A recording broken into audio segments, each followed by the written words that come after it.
In the gathering darkness of a Hungarian winter evening, somewhere along the southern shore of Lake Balaton in March 1945, there existed a peculiar kind of silence, not the silence of peace, but rather the silence between two great and terrible forces, each gathering its breath before one final, desperate collision. And yet, even now, more than 7 decades later, the question remains almost unanswered. What might have happened if that collision had gone differently? What if the momentum had shifted just slightly, or if the numbers had favored the side that was already dying? The mist rises from the water in waves, thick and luminous where the last light of day catches it at an angle. The reeds along the shoreline stand brittle and pale, their heads bent slightly, as if in contemplation of something they alone remember. To the east, across the broad expanse of the lake, the land flattens into marshland and vineyards that have not yet begun their spring awakening. The smell of damp earth, of water and rotting vegetation, hangs in the air without moving. And in that stillness, if you were to listen with the patience of someone who has learned to hear the world as it whispers rather than shouts, you might detect something beneath it all, a distant hum, mechanical and purposeful, the rumble of engines, the creak of tank treads, the barely audible assembly of an entire military machine preparing itself for one last, convulsive effort. This is the story of Operation Frühlingserwachen, the Spring Awakening Offensive, which German High Command believed might reverse the inexorable collapse of their Eastern Front. It is also the story of the SS Panzer divisions that would form the spearhead of this assault, those formations that had become legend, or perhaps nightmare, depending on which side of the lines you occupied. But before we venture deeper into the particulars of armor and strategy, before we hear the voices of the men who were there, it helps to stand here on this shoreline with the mist and the dying light, and simply acknowledge how strange it all seems now. That in the heart of a continent already nearly conquered, in the closing winter of a war already lost, men and machines gathered here to attempt one more extraordinary exertion. If you find yourself drawn to these quieter, more considered journeys through the lesser-known campaigns of the Second World War, the moments when desperation met machinery, when history turned not with a bang, but with the grinding of gears in mud, I'd invite you to subscribe. We move slowly through these forgotten offensives, pausing to listen to the details that archives and history books sometimes pass over, the texture of command decisions, the weight of individual stories, the landscape itself as a character in what unfolds. These are narratives meant to be heard in the evening, when the world outside mirrors something of what we're exploring together. The lake itself is roughly 60 miles long and in some places 15 miles across. Its waters are shallow compared to many European lakes, and in the depths of winter, the surface sometimes freezes, though not entirely. The Sarvi's Canal runs southward from the lake's eastern end, cutting through territory that would become one of the primary axes for the German assault. The geography here is deceptive. What appears on a map as relatively open ground is, in reality, a complex weaving of water, marsh, and low-lying agricultural land. The vineyards that once produced decent Hungarian wine had long since been converted to other purposes. Barns had become ammunition dumps. Farmhouses served as command posts or dugouts. The land itself, so familiar to the Hungarian people who worked it and lived within it, had become something else entirely, a chessboard for military strategy, a test ground for theories and ambitions that would mean nothing to the crops or the people beneath the wheels of progress. It was here, along these shores and across this peculiar landscape, that in early March 1945, thousands of German soldiers and hundreds of tanks gathered in preparation for what their commanders told them might be a turning point. The Waffen-SS Panzer divisions, those elite, brutally efficient formations that had fought from the Arctic Circle to North Africa, from France to the depths of Russia, were being assembled one final time. The 1st SS Panzer Division, Leibstandarte Adolf Hitler, the 12th SS Panzer Division Hitlerjugend, the 2nd SS Panzer Division Das Reich, and others, some battered nearly beyond recognition, some relatively fresh but filled with men who had seen far too much already. They came not as the invincible force that propaganda had long described, but as exhausted veterans and increasingly desperate replacements, many of them aware, on some level, that what they were about to attempt was built on hope, more fragile than the ice that did not quite cover the lake. The evening you are imagining now, that dusk with its spreading mist and its distant engine sounds, captures something essential about what was about to occur.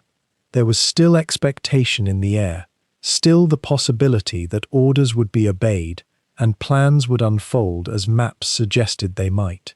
There was still, in the minds of commanders, a belief in the efficacy of will and organization, and there was, among the men themselves, that peculiar mixture of resignation and duty that settles in when you have survived this long in modern warfare, and understand that you are likely part of a machine that will continue to operate regardless of your personal survival or your private doubts. The mist thickens as full darkness approaches.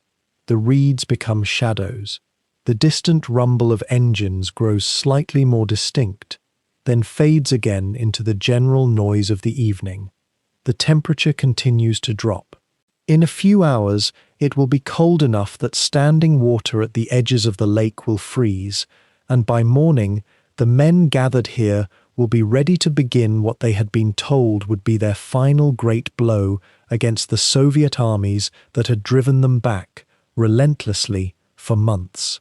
They did not know that this offensive would ultimately fail. They could not have known that within 10 days the entire structure of their assault would collapse, or that within weeks Soviet forces would be approaching Vienna. But there, in the gathering darkness, with the smell of mist and water and the distant percussion of preparation, there was still the possibility of the unknown. And that is where we must begin. In the winter of 1944, and into the early months of 1945, Hungary represented something almost mythical in the mind of Adolf Hitler. It was not merely a geographic boundary or a line on a military map, but the last physical embodiment of a resource he had become utterly obsessed with securing. Beneath the Hungarian plains, beneath the wine country near Nagykanizsa, and the fields surrounding Lake Balaton itself, lay vast reserves of crude oil. Oil, as any student of the Second World War might understand, had become the lifeblood of mechanized warfare, and for Germany in those final, desperate months, it was becoming impossible to find. The Eastern Front had crumbled in ways that even the most pessimistic German generals had not fully anticipated. Soviet forces had poured westward with an almost inexorable momentum through late 1944, sweeping through Romania after its sudden defection, collapsing the Hungarian border, and by the new year they had advanced so far that the prospect of a Soviet occupation of all of Central Europe seemed not merely possible, but inevitable. And yet, in the depths of his underground bunker in Berlin, Hitler clung to a belief, perhaps born of desperation, perhaps born of something deeper in his nature, that one final, massive counteroffensive, concentrated at precisely the right moment and in precisely the right location, might still alter the trajectory of the entire war. Hungary, then, was not simply a coincidence of geography. It was chosen because it remained, for the moment, a place where Germany still maintained some capacity for concentrated military action. The Waffen-SS divisions, those armored formations that represented the last reserves of German fighting strength, could still be gathered there. New tanks, recently manufactured despite the relentless bombing of German factories, could still be assembled and prepared. And most crucially, Hungary sat astride the Soviet advance like a cork in a bottle. If German forces could strike hard enough, with enough coordinated ferocity, perhaps they could halt the Soviet momentum, split their advancing armies, and create the circumstances for a negotiated peace on more favorable terms. This was the strategic calculus, though we might observe, as we proceed through the story, how often such calculations prove to rest more on hope than on reality. The oil fields of Nagykanizsa and the surrounding regions represented perhaps 5,000 barrels per day of potential production, not an enormous quantity in the context of modern industrial warfare, but to Germany in early 1945, facing almost complete fuel starvation, even that modest amount seemed worth the expenditure of hundreds of thousands of men and thousands of tons of armor and ammunition. Hitler spoke of Balaton not only as a military objective, but as a resurrection. Once the oil began to flow, he assured his generals the entire situation would transform. The Luftwaffe would have fuel to mount a serious challenge to Soviet air superiority. The panzer divisions would have the mobility to conduct the kind of warfare at which they had once excelled. Everything would change. What made this belief particularly poignant, in the way that historical irony often is, was that it mirrored the very patterns of thought that had driven German strategic decisions throughout the entire Eastern campaign. In 1942, Hitler had become fixated on the oil fields of the Caucasus, and that obsession had sent the armies deep into the southern Soviet Union, leading eventually to the catastrophe at Stalingrad. In 1943, he had attempted to recapture the initiative in the greatest tank battle in history at Kursk, believing that one massive blow could still alter the war's direction. Each time, the belief in one final, transformative offensive had driven German decision-making, and each time, the enemy had proven more resilient, more numerous, and more capable than the calculations had accounted for. Yet by March 1945, Hitler had few genuine alternatives. The Western Allies were preparing to cross the Rhine. The Soviets were poised to thrust toward Vienna and Budapest. To do nothing was to accept defeat with certainty. To attempt one more counterstroke, however mathematically dubious, at least preserved the possibility, however remote, of some alteration in Germany's fate. This is perhaps a fundamental truth about military command in the final phases of a losing war. The calculus of necessity differs markedly from the calculus of probability. When all the likely futures point toward catastrophe, even a small chance at something different begins to seem rational, or at least explicable. The Eastern Front itself, by the beginning of 1945, had taken on a character very different from the grand offensives of earlier years. The distances involved remained immense, but the front had become increasingly crystallized, with Soviet armies holding a line that ran from the Baltic down through Poland and into Hungary, and German forces clinging to whatever territory they could still defend. Hungary in particular occupied a strange position in this landscape.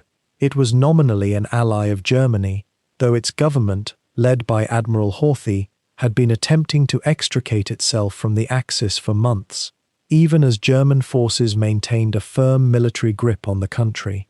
The population itself was devastated by the war's passage, and increasingly bereft of hope. The fields had been picked over by occupying armies.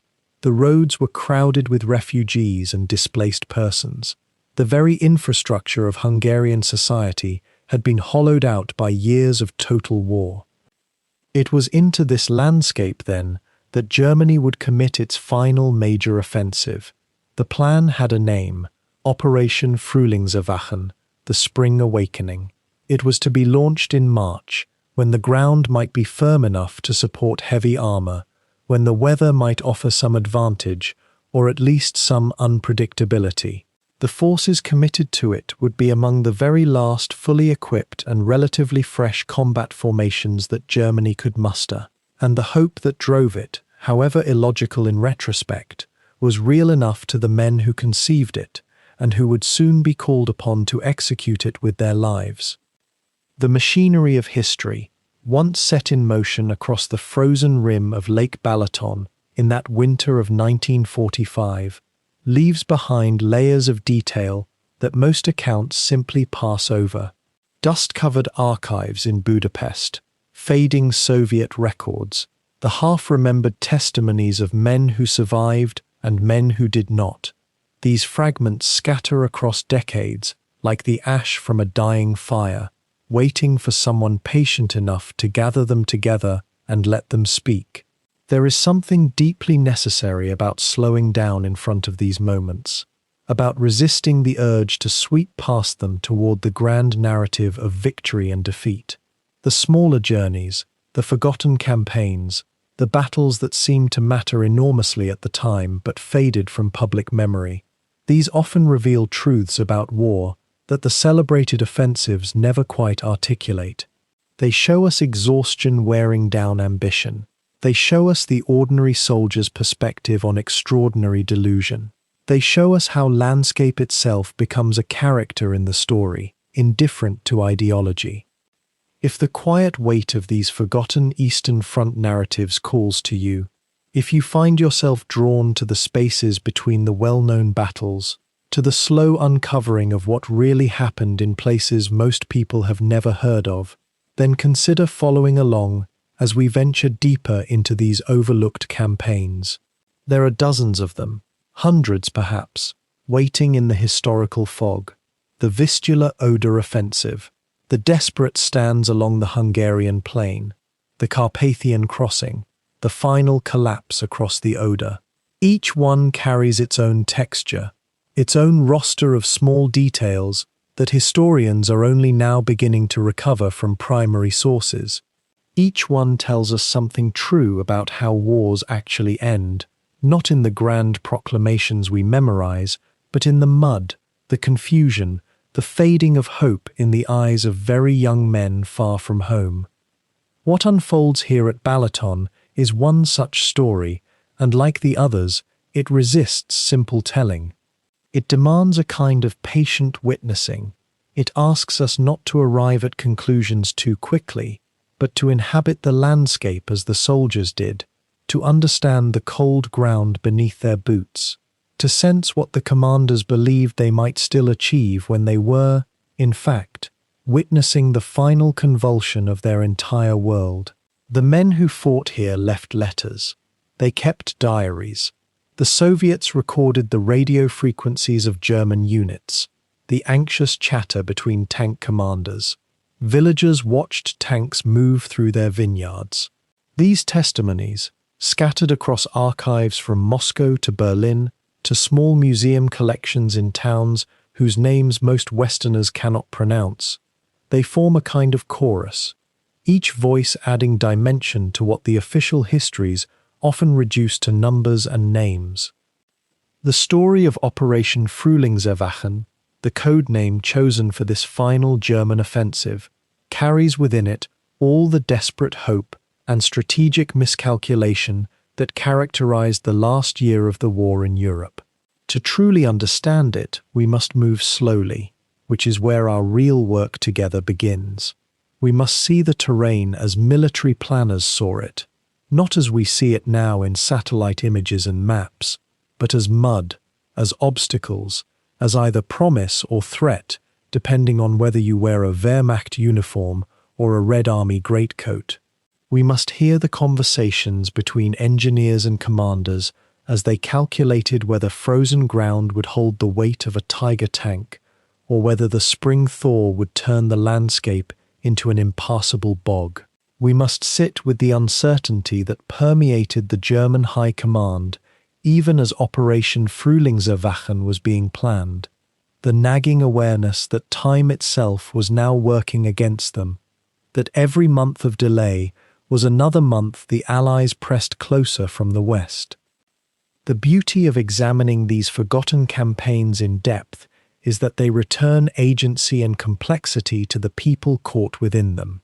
They prevent us from collapsing history into simple narratives of good and evil.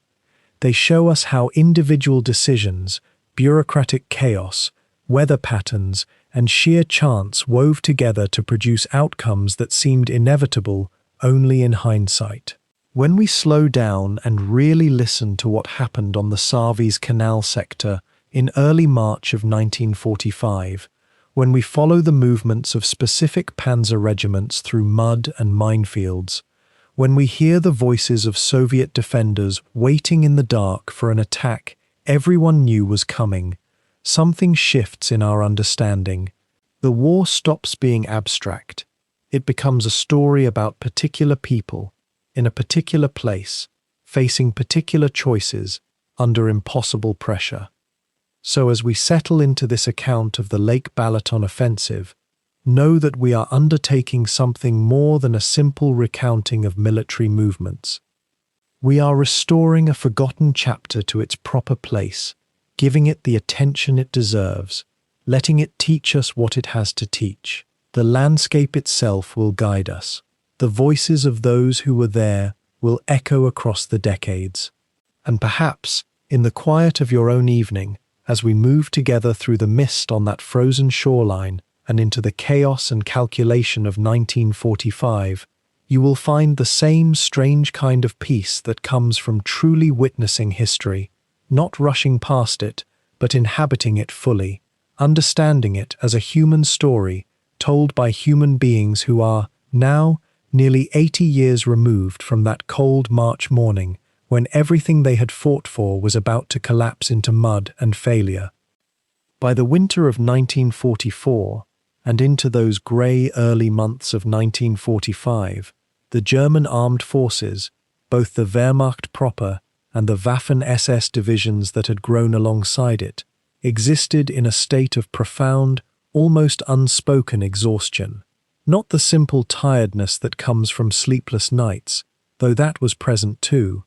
Rather, it was the deeper fatigue of an institution, and its men stretched across years of war, seeing victories fade into retreats, resources dwindle into scarcity, and the certainty of triumph slowly replaced by the creeping knowledge that something had shifted, irreversibly, against them. The soldiers themselves, riflemen, tankers, machine gunners, support troops, many had been fighting since 1941, or even earlier. Some had marched into Russia with the first invasion forces in June of that year. They had known the seeming endless steppe, the brutal winter counteroffensives, the grinding retreat through thousands of kilometers of territory that Germany had once occupied. The newer replacements, often teenagers conscripted from the Hitler Youth, carried no such memories, but they carried instead a different kind of burden, the knowledge that they were arriving to a war that was already being lost, that their training was cursory, their weapons often inferior to what they faced, and that the promise of inevitable German victory had proven hollow. Many of these young men would experience combat for the first time in Hungary, in those marshes and vineyards around Lake Balaton, sometimes within weeks of leaving their homes. The Waffen-SS divisions that gathered for this final offensive carried with them something more complex still, a reputation, heavily mythologized both then and now, that preceded them like a shadow. They were elite, in theory. They wore different uniforms, answered to a different chain of command than the Wehrmacht, possessed their own officers' ranks and their own culture. They had been recruited, or in later years conscripted, on ideological grounds, or so the propaganda insisted. But by 1945, what remained of that ideology was largely exhaustion and the simple desire to survive. The divisions had suffered enormous casualties. The 1st SS Panzer Division, Leibstandarte Adolf Hitler, once Hitler's personal bodyguard formation, had fought across Europe and Russia and returned from the Eastern Front with perhaps 20 or 30% of its personnel killed, wounded, or captured. The 12th SS Panzer Division Hitlerjugend, formed largely from members of the Hitler Youth Organization, had been ground down in France and the Low Countries over the previous year. These were not fresh, fanatical units. These were veteran formations staffed by men who had seen things that no amount of ideology quite adequately explained away, who had performed tasks in the service of the Reich that many would spend the rest of their lives attempting either to justify or to forget. The reputation preceded them nonetheless. In the Soviet command structure, in the Hungarian resistance, among the Allied leadership, the SS Panzer divisions were feared as shock troops, as elite formations that would fight to the last man, that would not break or surrender, that possessed some special capability beyond that of ordinary soldiers. Whether this reputation was earned or merely a reflection of skillful propaganda and the intense concentration of resources that the SS divisions often received, is a question historians continue to debate. What seems clearer is that by early 1945, such units were far less formidable than their legend suggested, though they could still be dangerous. More dangerous perhaps precisely because they had nothing left to lose, because surrender seemed to many of these men a prospect more terrible than death, because the command structure remained rigid and unforgiving. The conditions under which these divisions had regrouped during the winter were themselves testimony to the strain. They had been pulled back from the Eastern Front after the autumn campaigns of 1944 had ground to a frozen standstill. There had been attempts to rest them, to refit them, to absorb new replacements and rebuild their strength.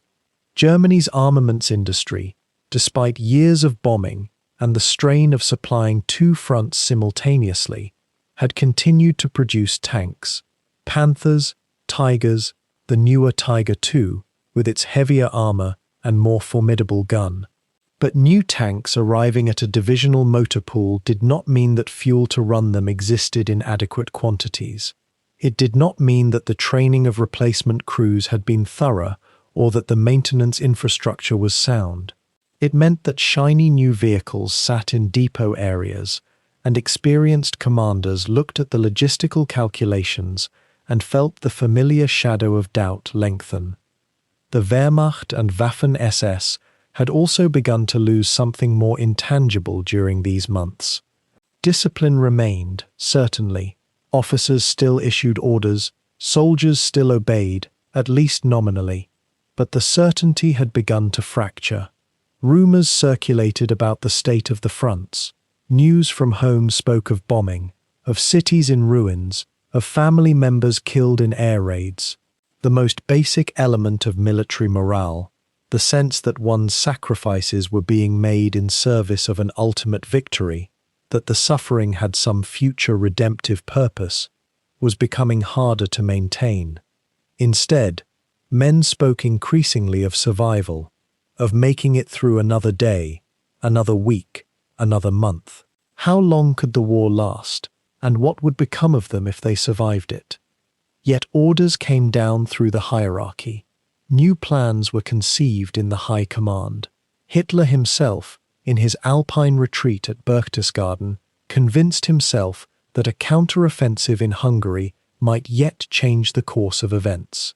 And so the divisions began to gather, to concentrate their forces, to prepare for what would be the last major German offensive on the Eastern Front, a final attempt to prove that the machine of the Wehrmacht and the SS still possessed the capacity to strike a devastating blow, to seize the initiative, to perhaps negotiate from a position of slightly improved strength, if not victory outright. In the dimming weeks of January and February 1945, the German High Command convened repeatedly in the Reich Chancellery and at various Eastern Front command posts, wrestling with a question that had become increasingly desperate. Where could Germany strike back? The Soviet armies had rolled west through Poland. Hungary lay partly occupied, and the Americans and British were preparing their crossing of the Rhine. The situation resembled a closing fist, with each week bringing the fingers closer together. Yet within this suffocating strategic reality, Hitler's staff identified what seemed like a sliver of opportunity, a moment when the Eastern Front, though bleeding and desperate, might still deliver a blow that could matter. That sliver, paradoxically, pointed downward on the map, toward a region of Hungary that most Germans would never have heard of before, the oil fields around Nagykanizsa, lying southwest of Lake Balaton, near the Croatian border. Oil. The scarcity of petroleum had already begun to cripple German operations across all fronts. Tanks could not maneuver without fuel. Trucks could not transport ammunition. Aircraft sat grounded in their dispersed fields. Every general understood this constraint intimately, and Hitler, for all his detachment from logistical realities, grasped at least this much. Without fuel, the machine of war simply ceased moving. The Nagykanizsa fields were among the last significant oil reserves Germany could hope to reach by military action. They remained theoretically within striking distance from the Lake Balaton sector. The concept that crystallized around this geographic ambition came to be called Operation Frühlingserwachen, Operation Spring Awakening. The name itself carried an almost wistful quality, as though the planners were invoking some renewal of German strength through sheer nomenclature. The operation was conceived as a two-pronged assault, a hammer strike that would accomplish two objectives simultaneously. First, to drive south from the northern shore of Lake Balaton, capture the oil fields at Nagykanizsa, and establish a secure defensive position. And second, to somehow split the Soviet advances, to wedge a German fist between the Soviet columns streaming toward Austria and those advancing toward Vienna itself. In the thinking of Hitler and his remaining inner circle of military strategists, a successful Frühlingserwachen would not necessarily win the war. They could harbor no such illusions by this date, but it might restore German initiative, might shake Soviet confidence, and might, conceivably, buy time for political negotiations to emerge. Consider for a moment what this reveals about the psychological state of Nazi Germany's leadership in early 1945. They were no longer fighting to win in any conventional sense. They were fighting to alter the trajectory of inevitable defeat, to inject uncertainty into what had become an almost mathematically certain conclusion. This was no longer the confident aggression of 1941. It was instead a kind of strategic denial dressed up in operational language. Yet even so, the plan possessed a certain cold logic. The terrain around Lake Balaton offered some advantages. The Soviet forces in the sector, while powerful, were somewhat spread out and stretched in their supply lines after months of continuous advance. The German forces that could be assembled, principally the SS Panzer Corps with its elite divisions and supporting army units, still possessed, in early 1945, more concentrated tank strength than the Soviets immediately facing them. If the attack could achieve surprise, if the ground remained frozen enough for heavy armor to maneuver, if Soviet reserves could not be brought to bear quickly enough, then perhaps an advance of 20 or 30 kilometers into Hungarian territory might be achieved before the inevitable counterattack stabilized the front once more. The planning proceeded with an almost ritualistic quality. Orders were drafted, resources identified, rail lines designated for bringing reinforcements forward. Hitler himself took an unusual degree of personal interest in the operational planning, receiving detailed briefings on the disposition of units, the condition of tanks, the expected Soviet responses. In some ways, this was his last real opportunity to shape the war's course on the Eastern Front through direct action rather than through mere reaction to Soviet moves. In other ways, it represented the final flowering of the kind of strategic gambling that had defined his approach to warfare since 1939. Did he truly believe Frühlingserwachen could alter the war's outcome? The historical record leaves this ambiguous. Perhaps he did entertain such hopes, at least in his most optimistic moments. More likely, he grasped that Germany's only remaining strategy was to inflict sufficient costs and disruption upon the enemy to make them willing to negotiate a settlement that preserved some remnant of German territory and sovereignty. And if not that, then perhaps this final offensive would at least allow German forces to die facing the enemy rather than surrendering without a fight. By the closing days of February 1945, the operations machinery began to turn. Units received their movement orders. Tank crews prepared their vehicles for the spring campaign. Supply depots along the rail lines began accumulating ammunition, fuel, and spare parts for what would be the largest German offensive launched since the Ardennes counteroffensive in December 1944. The SS Panzer Corps was designated as the cutting edge of the attack. Army Group South, under the command of Colonel General Otto Wöhler, would provide supporting forces on the left flank. Army Group E, far to the south, would attempt a secondary thrust near Nagykanizsa itself. The operation was scheduled to commence in early March, when the weather was still cold enough to keep the marshy Hungarian terrain reasonably trafficable for heavy vehicles, yet when daylight was extending sufficiently to allow sustained combat operations. What is striking, in retrospect, is how thoroughly this operation embodied the fundamental strategic position Germany now occupied. It was not a move aimed at victory, but rather a desperate attempt to restore what had been irretrievably lost, and yet the men who would fight it, the tank crews and infantrymen and support troops now beginning their movement toward Lake Balaton, did not necessarily know this. They received their orders, they gathered their equipment, they made final preparations, and as they did so, they carried with them a combination of grim determination, fading hope, and an almost dreamlike sense of standing at the edge of an abyss while still being asked to move forward into it. The spring awakening was about to begin.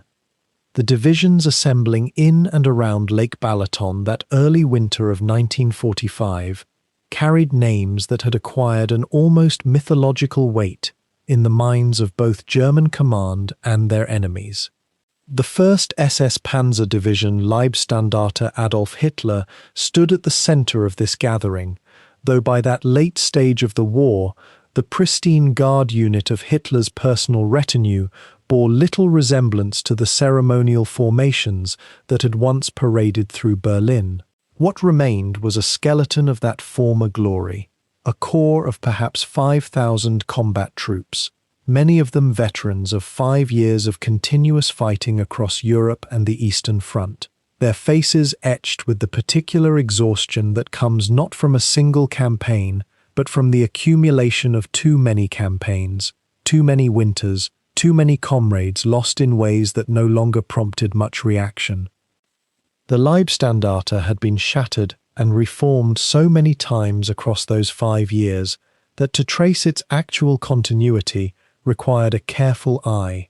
What survived was less a division in the traditional sense than a collection of veteran platoons and companies whose sergeants and junior officers still remembered how to move tactically, how to coordinate armor with infantry, how to read terrain in the split seconds before engagement. Many of these men had fought in Poland, had frozen on the steppes before Moscow, had endured the grinding attrition of the Caucasus. Their small arms skills remained sharp, almost instinctive, but they were tired in a way that sleep cannot cure, a bone-deep weariness born of witnessing the unraveling of something they had once believed in completely. Alongside the Leibstandarte stood the 12th SS Panzer Division Hitlerjugend, a formation that presented a starkly different portrait. This division had been raised from Hitler Youth members, from boys who had grown to manhood in the Nazi state and had never known any political reality but that one. They were younger on average than the Leibstandarte veterans. Many were teenagers or barely into their 20s, and they carried with them a kind of ideological fervor that their elder comrades had largely exhausted. Yet this youthful enthusiasm masked a terrible vulnerability. The Hitlerjugend had suffered catastrophic losses in Normandy, particularly during the fighting around Caen and in the Bocage, where their lack of experience had been punished with casualties that erased entire cohorts of young soldiers in single engagements. By the time they regrouped for the Balaton operation, they had been essentially rebuilt, their core of surviving veterans diluted by replacements and new recruits, who had received only abbreviated training. The two divisions represented, in many ways, opposite poles of the SS Panzer force. The Leibstandarte embodied hard experience purchased at terrible cost. The Hitlerjugend embodied ideological commitment struggling against the friction of actual warfare. Both were diminished from their theoretical strength. Both were far from their nominal establishment. Neither had adequate supplies of fuel or ammunition for the kind of sustained offensive operation that was being planned. Yet they remained, on paper at least, formidable concentrations of German armoured capability. The officer corps of these units tells another part of the story. Some of the divisional and regimental commanders were men who had risen through the ranks of the Waffen-SS from its earliest days, who understood armoured warfare from practical experience and had developed a professional regard for their Soviet counterparts, despite the ideological gulf between them. But others had been appointed through political connections or had arrived from other theatres with reputations inflated by propaganda. The tension between practical military skill and political loyalty was never resolved in the SS, and by 1945 it had become almost comically pointed. How does a division commander reconcile the need to preserve his force for future operations with Hitler's explicit demand for total commitment to an offensive that everyone with real experience recognizes as strategically desperate? The armor assembled for Operation Frühlingserwachen included tanks that represented the absolute apex of German tank design, Tigers and Panthers, the vehicles that had haunted Soviet tankers since 1943. Yet here too, the reality belied the reputation. A Tiger tank in early 1945 was only as formidable as its fuel supply and the mechanical competence of its crew. Maintenance facilities were deteriorating. Replacement parts were scarce. The average operational readiness of a Tiger company was nowhere near its theoretical strength. Many crews had received only partial training before being committed to combat. The Panthers, superb fighting vehicles when they functioned properly, were particularly prone to mechanical failure in the extreme cold and mud of Hungarian winter. The propaganda image of German armor, sleek, powerful, unstoppable, masked a more fragile reality of vehicles perpetually on the edge of mechanical failure, piloted by crews who understood that German industry could no longer replace either the tanks or the men if they were lost. What bound these divisions together, beyond their shared SS insignia and their nominal subordination to a unified command structure, was a particular kind of camaraderie, born from shared sacrifice and shared isolation. By early 1945, the regular Wehrmacht and the Waffen-SS had grown into almost separate military institutions, with different loyalty structures, different supply chains, different political relationships to the Nazi state. The SS divisions knew, in ways that were rarely articulated directly, that they faced a different fate than regular army formations if Germany lost. There was, beneath all the ceremony and ideology, a recognition that they were bound together not just by shared values, but by shared vulnerability. They would fight for this lake because they had been ordered to fight, because their survival as a cohesive unit depended on maintaining unit cohesion, because the alternative to forward movement was an even more terrible kind of retreat.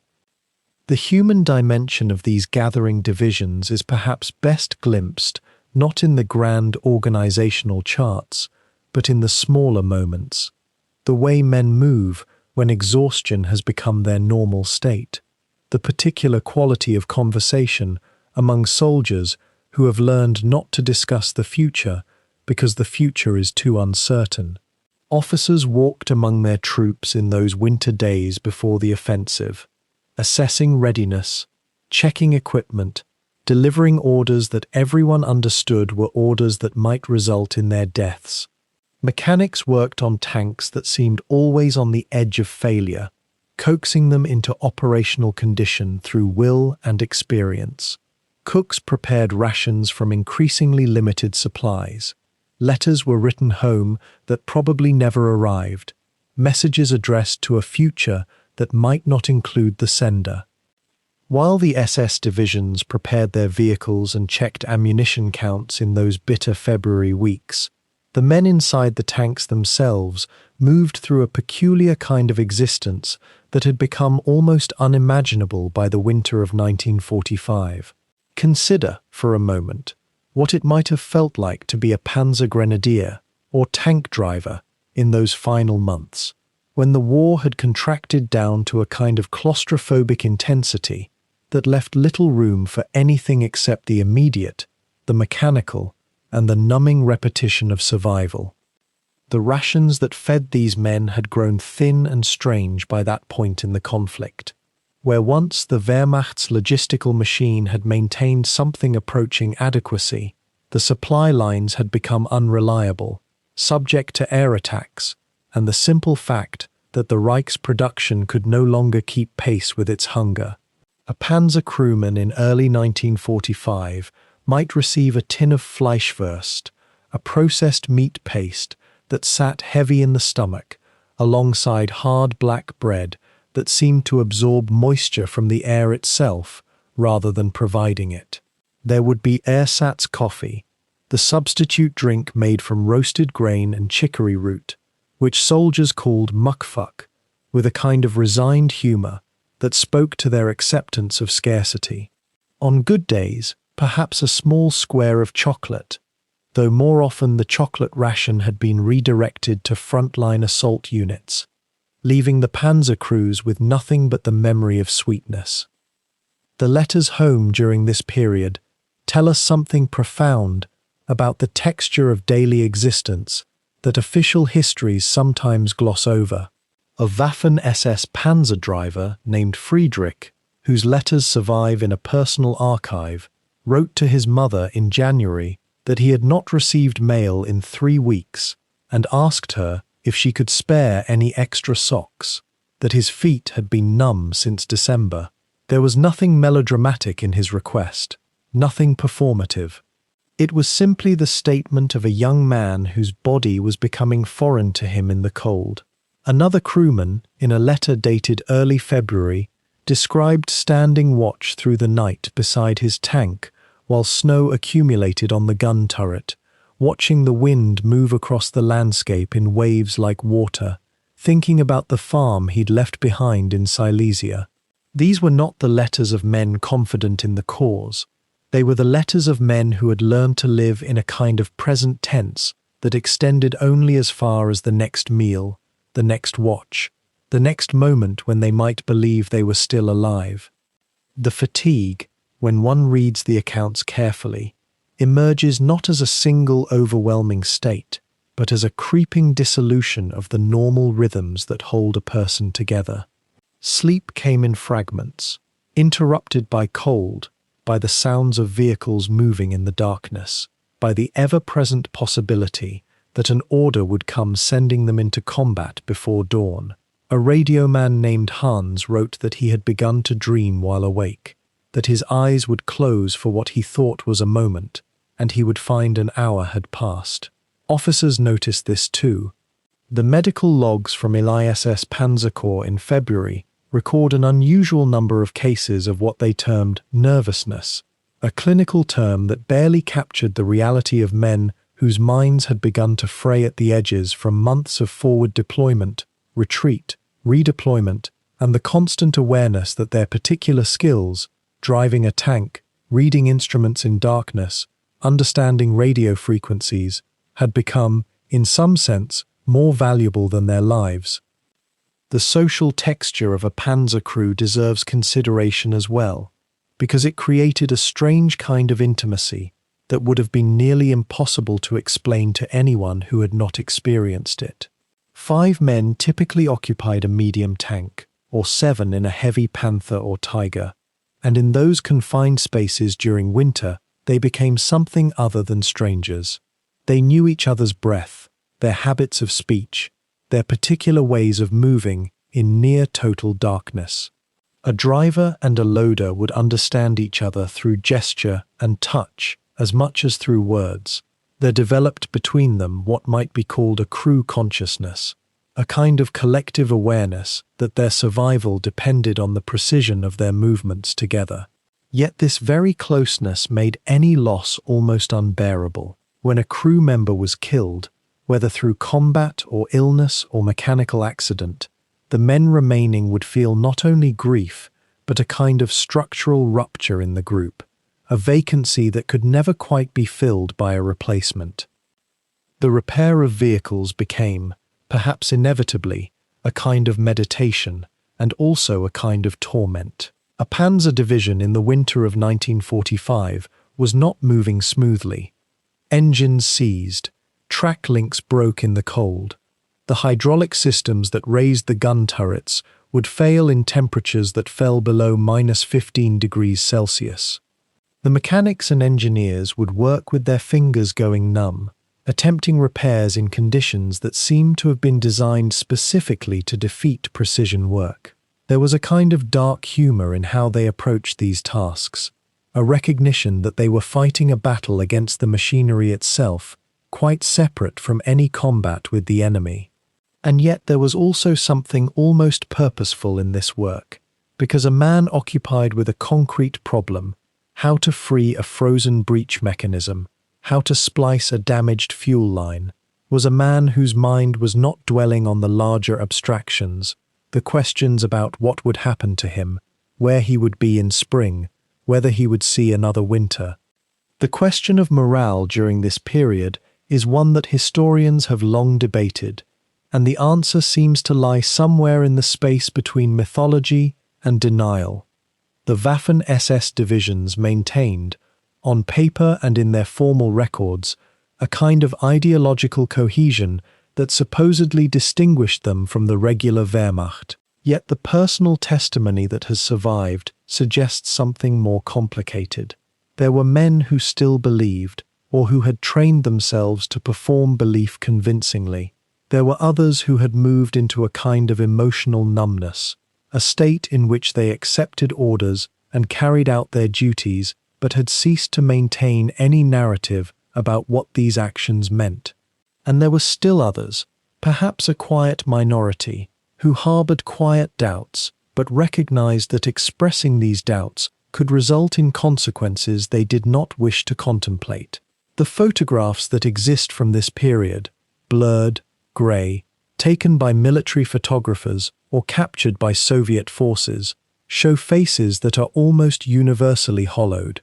The eyes in these images have a particular quality to them, a way of seeming to look past the camera towards something the viewer cannot perceive. Whether this is the result of cold, hunger, fear, resignation, or some combination of all these things, it is impossible to say with certainty. Yet the consistency of this quality across different individuals, different units, different sectors of the front, suggests that by early 1945, something fundamental had shifted in the internal life of these men, regardless of their rank or their ideological commitment to the cause for which they fought. Across the darkening water of Lake Balaton, on the eastern and southern shorelines where the reeds grew thick and the canals wound through marshy country like veins in pale skin, an altogether different army stood waiting. Marshal Fyodor Tolbukhin's Third Ukrainian Front had spent the winter months not in idle anticipation, but in the patient, methodical work of transformation, converting the landscape itself into a vast, layered instrument of defense. If the Germans were banking on surprise and overwhelming force compressed into a narrow window of time, the Soviets were building something altogether more patient and immovable. Tolbukhin, a commander of remarkable tactical flexibility and a mind that seemed to operate on both the grand strategic scale and the intimate details of earthwork and minefield, had inherited this sector not through choice, but through the logic of warfare's geography. His command stretched from the Danube Valley northward to the gentle hills and thin forests that bordered Lake Balaton itself, territory that had become the boundary line between two exhausted empires. He was not a man given to dramatic flourishes or rhetorical bombast, yet those who served under him spoke often of his ability to see into the texture of ground, to understand how a ridge could hold an army, or how water could transform from highway into barrier. The terrain here presented what some historians now call an almost accidental fortress. Lake Balaton itself, Europe's largest freshwater lake outside the Nordic regions, stretched roughly 70 miles from northeast to southwest, its waters cold and treacherous even in winter's grip. More crucially for defense, the ground immediately surrounding it was neither solid nor yielding, but something in between, a patchwork of drained marshland, shallow canals, and soft earth that had been worked for centuries by Hungarian farmers and fishermen. Where the Germans had seen opportunity in the space between Soviet positions, Tolbukin's engineers saw leverage. They began, months before the spring offensive would materialize as fact rather than rumor, to deepen those canals, to flood certain fields, to create a network of waterlogged zones that would transform any armored advance into a nightmare of mechanical attrition. The Soviet fortification philosophy in this sector operated on multiple, overlapping depths. Behind the forward positions, the first line of trenches, anti-tank gun nests, and stubborn rifle companies stationed to absorb the initial shock, lay secondary positions carefully sited to permit orderly withdrawal and then sudden counterattack. Minefields, fields upon fields of them, were laid not in dense solid blocks, but in a pattern that Tolbukin's staff had refined through bitter experience on the steppes and through the forests around Smolensk. The mines were interspersed with anti-tank guns and with what were called pack-front positions, concentrated strongpoints where multiple anti-tank weapons could deliver crushing crossfire against any panzer unit that thought it could punch through. Hungarian soldiers, conscripts and regulars both, held significant portions of this line. Hungary's position in the war had become increasingly precarious and theoretically autonomous, yet the reality on the ground saw Hungarian units still wearing German uniforms, still taking orders that echoed from Berlin, yet increasingly uncertain about the cause they were meant to defend. Some historians suggest these mixed Hungarian-German sectors had a fragility to them, a brittleness born of divided loyalties. Whether that remained true by March of 1945 is a question that soldiers themselves seemed uncertain about when they wrote their letters or spoke to fellow soldiers in the dark. Tolbukin's own forces were reorganized and reinforced precisely for this moment, though he did not know the exact date of the German assault until it was already underway. His Third Ukrainian Front included the 4th Guards Army under General Chuikov, that veteran of the desperate streets of Stalingrad, now commanding a massive formation of mechanized and rifle corps. Behind them lay reserves, fresh divisions being held back in the Hungarian plain, ready to be committed not in a reactive defense, but as the pivot of a larger counteroffensive already being planned in Moscow. The canals that ran through the Savi's region, narrow waterways that had carried barges and flat-bottomed boats for generations, were now being examined as barriers and as tactical opportunities. Soviet engineers studied them as if they were reading text, understanding how they could channel a German advance into predetermined killing zones, how the water itself could protect the flank of a defensive position, how a small fortified position astride a canal could hold back armor that might otherwise break through unopposed across open country. The work was methodical and unglamorous. Digging, flooding, positioning, the endless labor of preparation that receives no historical notice, but which decides battles as surely as any dramatic cavalry charge. One aspect of this defense that often escapes notice is how Tolbukin and his staff had studied the German tactics from earlier offensives: Citadel at Kursk, the desperate autumn efforts on the Dnieper, the failed attacks around Korsun-Shevchenko. They had observed how the panzer divisions sought breakthrough points, how they concentrated their armor in narrow sectors hoping to achieve local superiority, so overwhelming that Soviet reserves could not contain it. Against this pattern, Tolbukin's counter-doctrine emphasized depth, dispersion, and the careful withholding of counterattacking armor until the German advance had visibly lost momentum. It was a philosophy born of hard lessons and measured against the suffering of millions.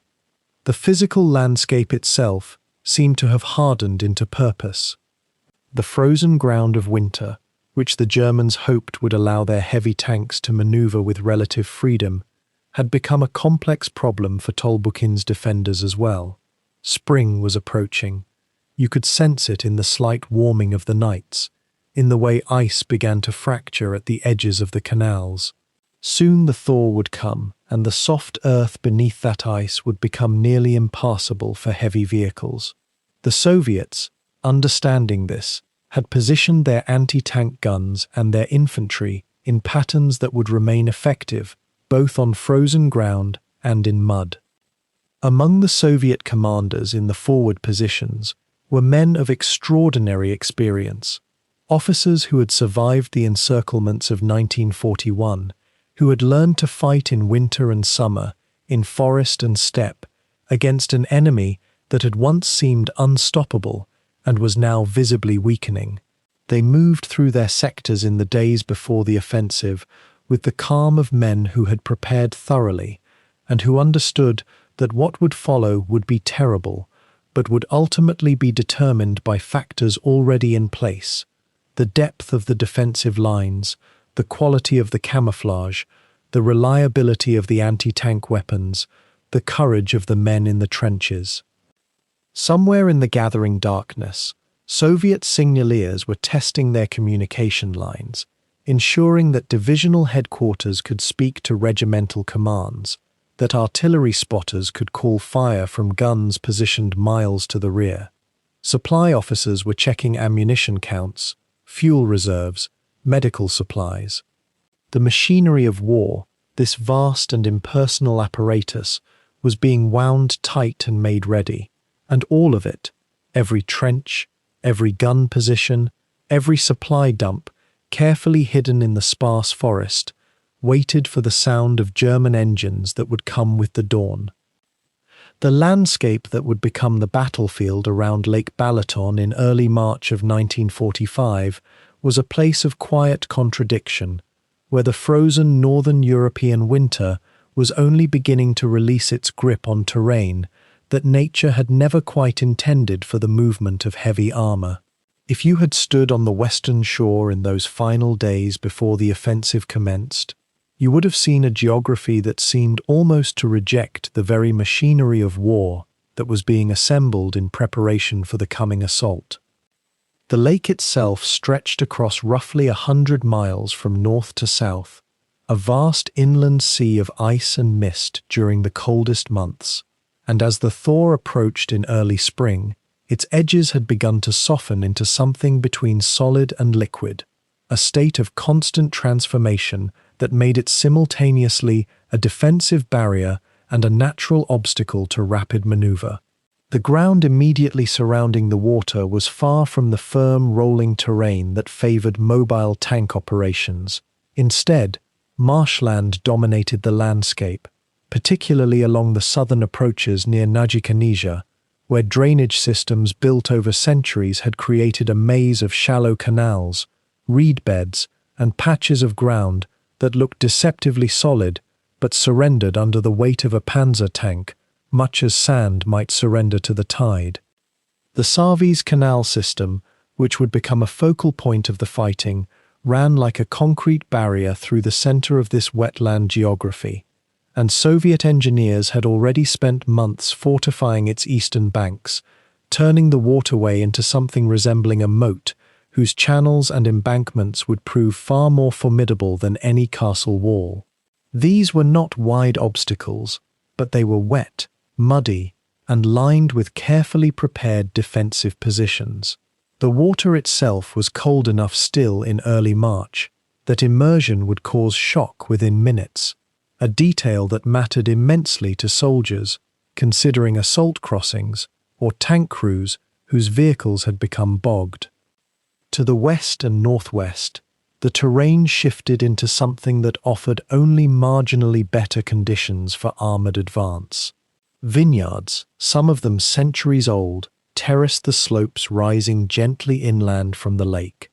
And while these elevated areas seemed to offer firmer ground, the soil beneath the winter's remaining frost was a peculiar mixture of clay and volcanic stone that became viscous and nearly impassable once the freeze began to release.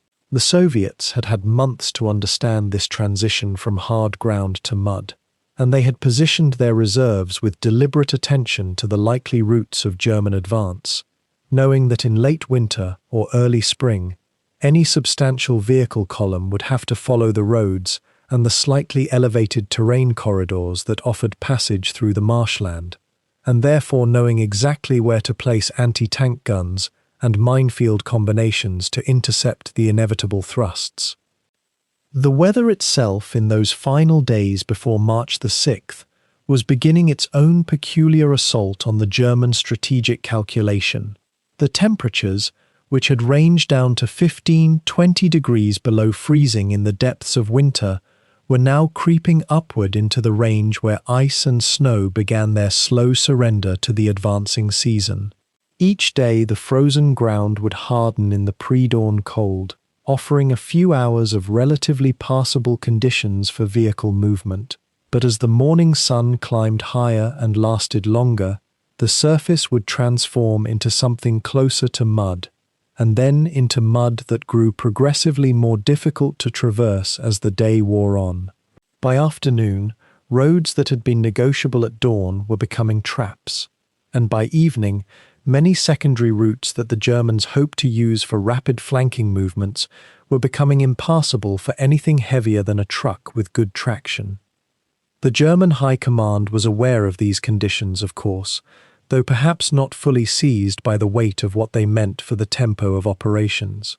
Planning a major offensive in early March in Central Europe was not impossible, but it was gambling against the calendar, betting that the breakthrough could be achieved in that narrow window when the ground was neither fully frozen nor fully thawed, when snow and ice still provided some firmness, but temperatures were warm enough that men and machinery could function without the extreme suffering that characterized the deepest winter operations.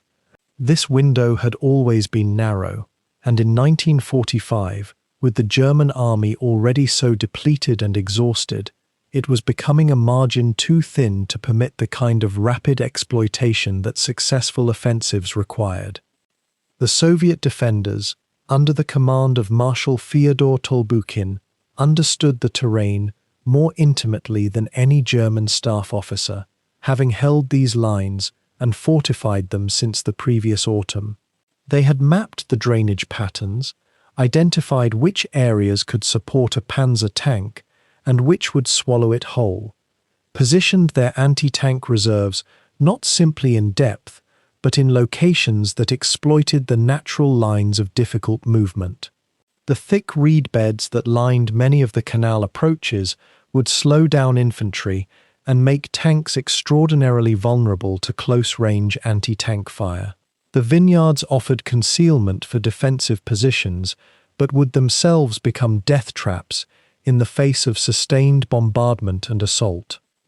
Weather forecasts, such as the Germans possessed them in those days, suggested that a rapid thaw was approaching, that perhaps within a week the ground would become substantially worse, and this knowledge pressed urgently on the German planners. The opportunity was now, or in the immediate future, or it would slip away until the ground had recovered some months hence. But the ground itself, in its slow transformation from winter to spring, was preparing a defense that no German planner could circumvent through speed or determination alone. The landscape had always been the most honest participant in the strategy, indifferent to flags and nations, waiting to tell its verdict through the simple fact of whether tanks could move and men could advance, or whether they would become mired in mud and memory, gradually consuming the fuel and ammunition that were already in such desperately short supply. Before dawn on March 6, 1945, the German artillery began their opening preparation. The guns had been positioned in the darkness over preceding days, hundreds of them arranged in careful clusters throughout the wooded positions behind the lake's western shore. As the first grey light crept across the frozen water, the order came down through crackling field telephones, and the morning erupted. The sound would have been immense, almost overwhelming, yet to the exhausted men waiting in their frozen foxholes and tank positions, it carried a strange familiarity. They had heard this symphony of destruction countless times before, on countless fronts, and somewhere deep in their bodies, despite everything, despite the months of retreat, the shortage of ammunition, the knowledge that this was meant to be the last great counterstroke, some small part of them still believed in the power of that opening barrage. The Soviets, dug in along their defensive lines, had little protection from what came next. The shell and rocket fire rolled across the frozen landscape in waves, churning the thin crust of ice and snow, turning the canal systems and frozen marshes into a pocked and smoking chaos. For perhaps 2 hours, the German artillery maintained this relentless pressure, trying to suppress the Soviet gun positions, trying to break through the initial defensive belt before the panzer divisions themselves began to move. And then, as if on some vast and coordinated signal, the sounds of tank engines rose beneath the thunder of the guns. The first SS Panzer divisions began their tentative thrust forward through the fog that hung low and thick across the Sarvis Canal sector. Have you ever wondered what that moment must have felt like for the young German tankers and panzer grenadiers, watching the armoured vehicles ahead of them disappear into a wall of grey mist, hearing only the grinding of tracks and the occasional rattle of machine gun fire somewhere unseen? The fog, in those opening hours, became almost as significant as the enemy itself. It confused distances, obscured the true disposition of Soviet defences, and created a dreamlike quality to the advance, a quality that suited neither the precision the Germans had hoped for, nor the clear sightlines that might have given them confidence. The ISS Panzer Corps, under the command of Hermann Priess, had been given the primary objective of breaking through toward the Sarvis Canal and beyond, aiming toward the village of Sarvar and the oil fields that lay further south. The 1st SS Panzer Division Leibstandarte Adolf Hitler moved first, their battered Panther and Panzer IV tanks grinding forward across terrain that was proving far softer than the reconnaissance officers had suggested. The ground, despite appearing frozen solid from a distance, had begun to thaw beneath the snow. Winter in Hungary, it seemed, did not lock the earth as rigidly as it did in Russia or in the frozen wastes of Poland. The heavy tanks, rolling forward through the fog and smoke, began to sink slightly into the earth beneath them, not catastrophically, not yet, but enough to slow their progress, enough to make each driver work harder at the controls, enough to waste precious fuel that the supply lines simply could not adequately replenish. Behind the tanks came the motorized infantry of the Waffen-SS, the Panzer Grenadiers who would need to dismount and clear the way once the Soviet defensive positions began to come into focus. These were not the fresh, ideologically fervent SS recruits of earlier years. The men moving through the fog and smoke were, more often than not, survivors. They were veterans of Kursk, of the Ardennes offensive, of the grinding defensive battles along the Vistula. Some had been conscripted into the SS in the final years of the war. Young men from occupied territories who had little choice in their assignment. Others were hardened ideologues who still clung to some notion of mission and purpose, though what that purpose might have been by March of 1945 was increasingly difficult to articulate. What united them, perhaps, was exhaustion and a kind of grim professionalism that transcended ideology. They knew how to move through artillery fire. They knew how to advance alongside tanks. They knew how to survive, at least for another day. The fog began to lift as the morning wore on. The sun, when it appeared, was pale and watery, and it illuminated a landscape that was beginning to feel increasingly familiar to Soviet defenders, the same landscape that had repelled the German Ardennes offensive just months earlier, the same kind of terrain that always seemed to slow the panzer thrusts when they needed speed most. The first organized Soviet defensive positions began to appear through the thinning haze. They were not the catastrophically overrun positions that the German planners had perhaps, in their secret hopes, imagined. Instead, they appeared relatively intact. The artillery bombardment, for all its sound and fury, had not devastated the carefully prepared Soviet defensive lines as thoroughly as the Germans had hoped. The Soviets, it seemed, had learned through years of warfare how to build defenses that could absorb punishment. They had learned how to dig deep, to prepare alternative positions, to place their anti-tank guns in positions where they might not be found by artillery. And as the fog lifted and visibility improved, those anti-tank guns began to find targets. The first panzer losses of the offensive occurred in these opening hours, though the exact toll would become subject to dispute between German and Soviet reports. What is clear is that the momentum, which had begun with such promise in the pre-dawn darkness, was already beginning to check. The tanks could not move as quickly as planned. The terrain was not cooperating. The Soviet defenses were proving more resilient than anticipated, and yet still the German panzer divisions pressed forward. What choice did they have? Orders were orders, and the mission objective, the oil fields, the splitting of the Allied advances, the restoration of German strategic fortunes, was clear. The men in the tanks and the half-tracks continued forward, pushing through the resistance, accepting the losses as the cost of operation. Behind them, fresh waves of panzer grenadiers moved up to consolidate the gains, to hold the ground that had been taken, however tentatively, however temporarily. By late afternoon of that first day, the German offensive had penetrated perhaps 10 kilometers into the Soviet defensive zone, a respectable opening, but hardly the breakthrough that might have presaged the kind of rapid armored advance that had characterized the great German offensives of earlier years.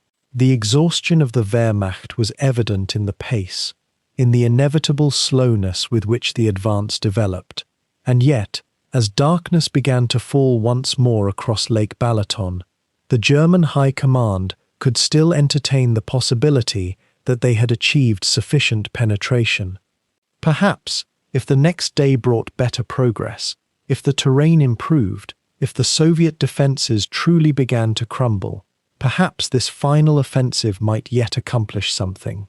In the fog and smoke of that March morning, with victory still theoretically possible, the great machinery of the German panzer divisions continued its methodical, measured advance into the unknown future that awaited them.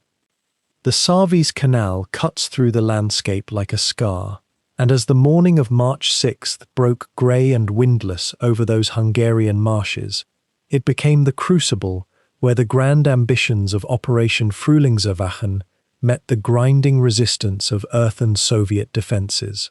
The ISS Panzer Corps, under the command of General Hermann Priess, had been tasked with the northern thrust, their objective to punch through the canal line, sweep across the soggy terrain toward the towns of Enying and Val, and eventually link with the southern attack to encircle and destroy the defending Soviet forces. It sounded, in the planning rooms, like a plausible maneuver, But the moment the first Panthers and Tigers attempted to cross the canal approaches in the pale dawn light, the theoretical became tactile, immediate, and deeply problematic. The terrain itself seemed almost designed to frustrate panzer warfare.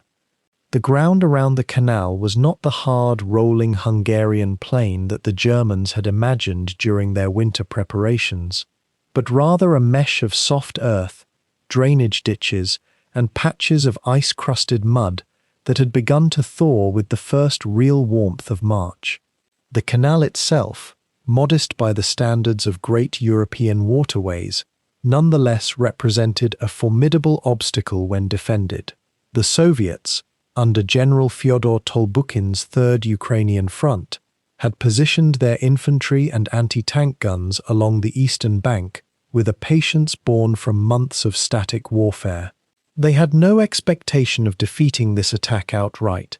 They understood that the Germans still possessed overwhelming local armor superiority, but they had every intention of making each meter of advance costly, of buying time for reserves to concentrate, of degrading the German spearhead before it could achieve escape velocity. The first German units to engage the canal line were reconnaissance elements and engineering detachments, tasked with locating crossing points and establishing bridgeheads. The Soviets let them advance until they were committed, then opened fire with everything that could be brought to bear. The sound of a Soviet 76mm anti-tank gun firing across a frozen marsh carries a particular sharpness, not the deep boom of artillery, but a sharp crack that echoes across flat ground. German panzer crews, experienced as many of them were, would have recognized that sound immediately. It meant the attack was not going to be quick. The intelligence had been clear. The Soviets were entrenched. What the Germans had perhaps underestimated was how thoroughly and how skillfully. ISS Panzer Corps committed its breakthrough divisions in a sequence designed to overwhelm local resistance through concentrated armor and infantry. The first SS Leibstandarte Adolf Hitler, whose reputation preceded it like thunder before a storm, formed the main thrust, supported by Panther and Tiger elements from other attached panzer battalions. Behind them came the mechanized grenadier regiments, exhausted men who had learned through brutal experience that the initial assault was rarely the most dangerous moment.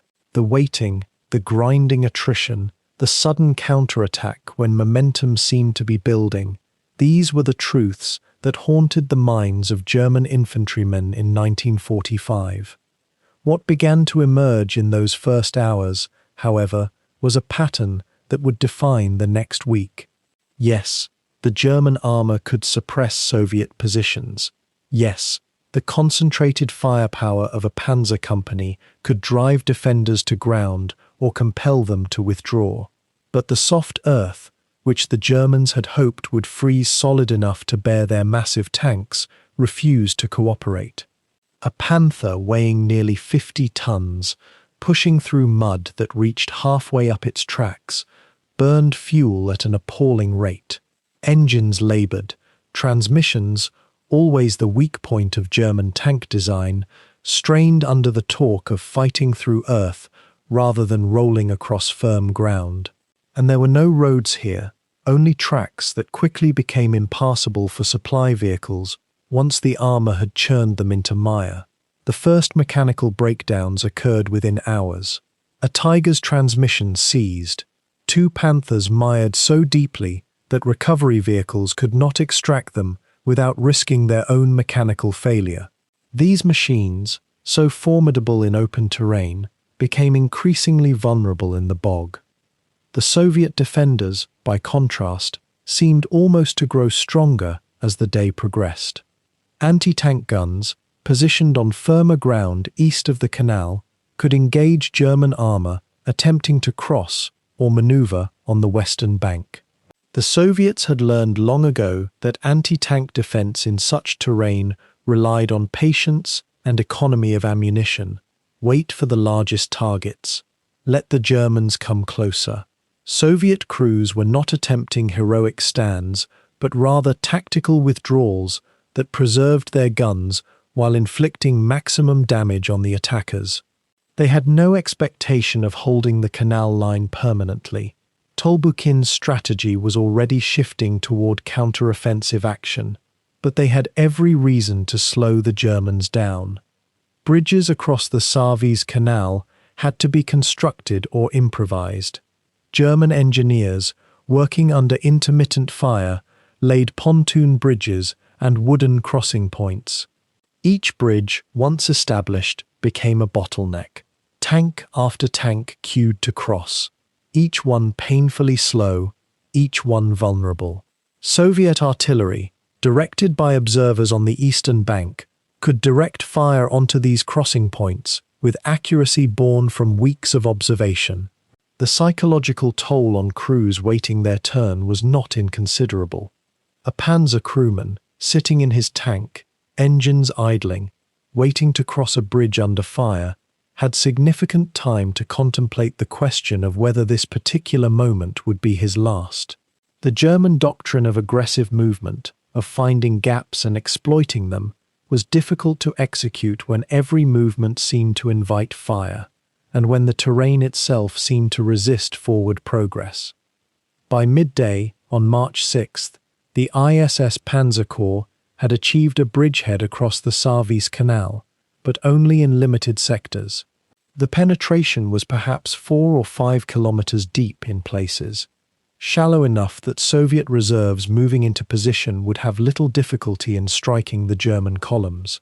The mud was becoming worse, not better, as more and more vehicles churned the earth into something resembling thin soup. Recovery operations consumed fuel and time. German divisional commanders, acutely conscious of the fuel shortages that had crippled other operations, began making difficult calculations about how deep they could push before resupply became impossible. Have you noticed how terrain, which seems almost passive when viewed on a map, becomes almost an active combatant when armor must move through it? The soft earth of Hungary in March 1945 was not neutral. It shaped every decision, every maneuver, every calculation of possible advance. The Soviet resistance, meanwhile, was settling into a pattern that German planners had hoped to avoid. It was not the catastrophic collapse of a hastily defended line, nor the breakthrough and exploitation scenario that the Germans had practiced. Instead, it was the slow, methodical exchange of territory for time and attrition, the kind of defensive battle at which the Soviets, by 1945, had become exceptionally skilled. Each Soviet position, once engaged, would fall back to the next prepared defensive line. Each withdrawal was covered by machine gun fire and anti-tank guns. Each German attack, while ultimately successful in driving the defenders back, cost ammunition, fuel, and lives. It was exhausting, incremental, and utterly different from the rapid breakthrough that the German High Command had envisioned.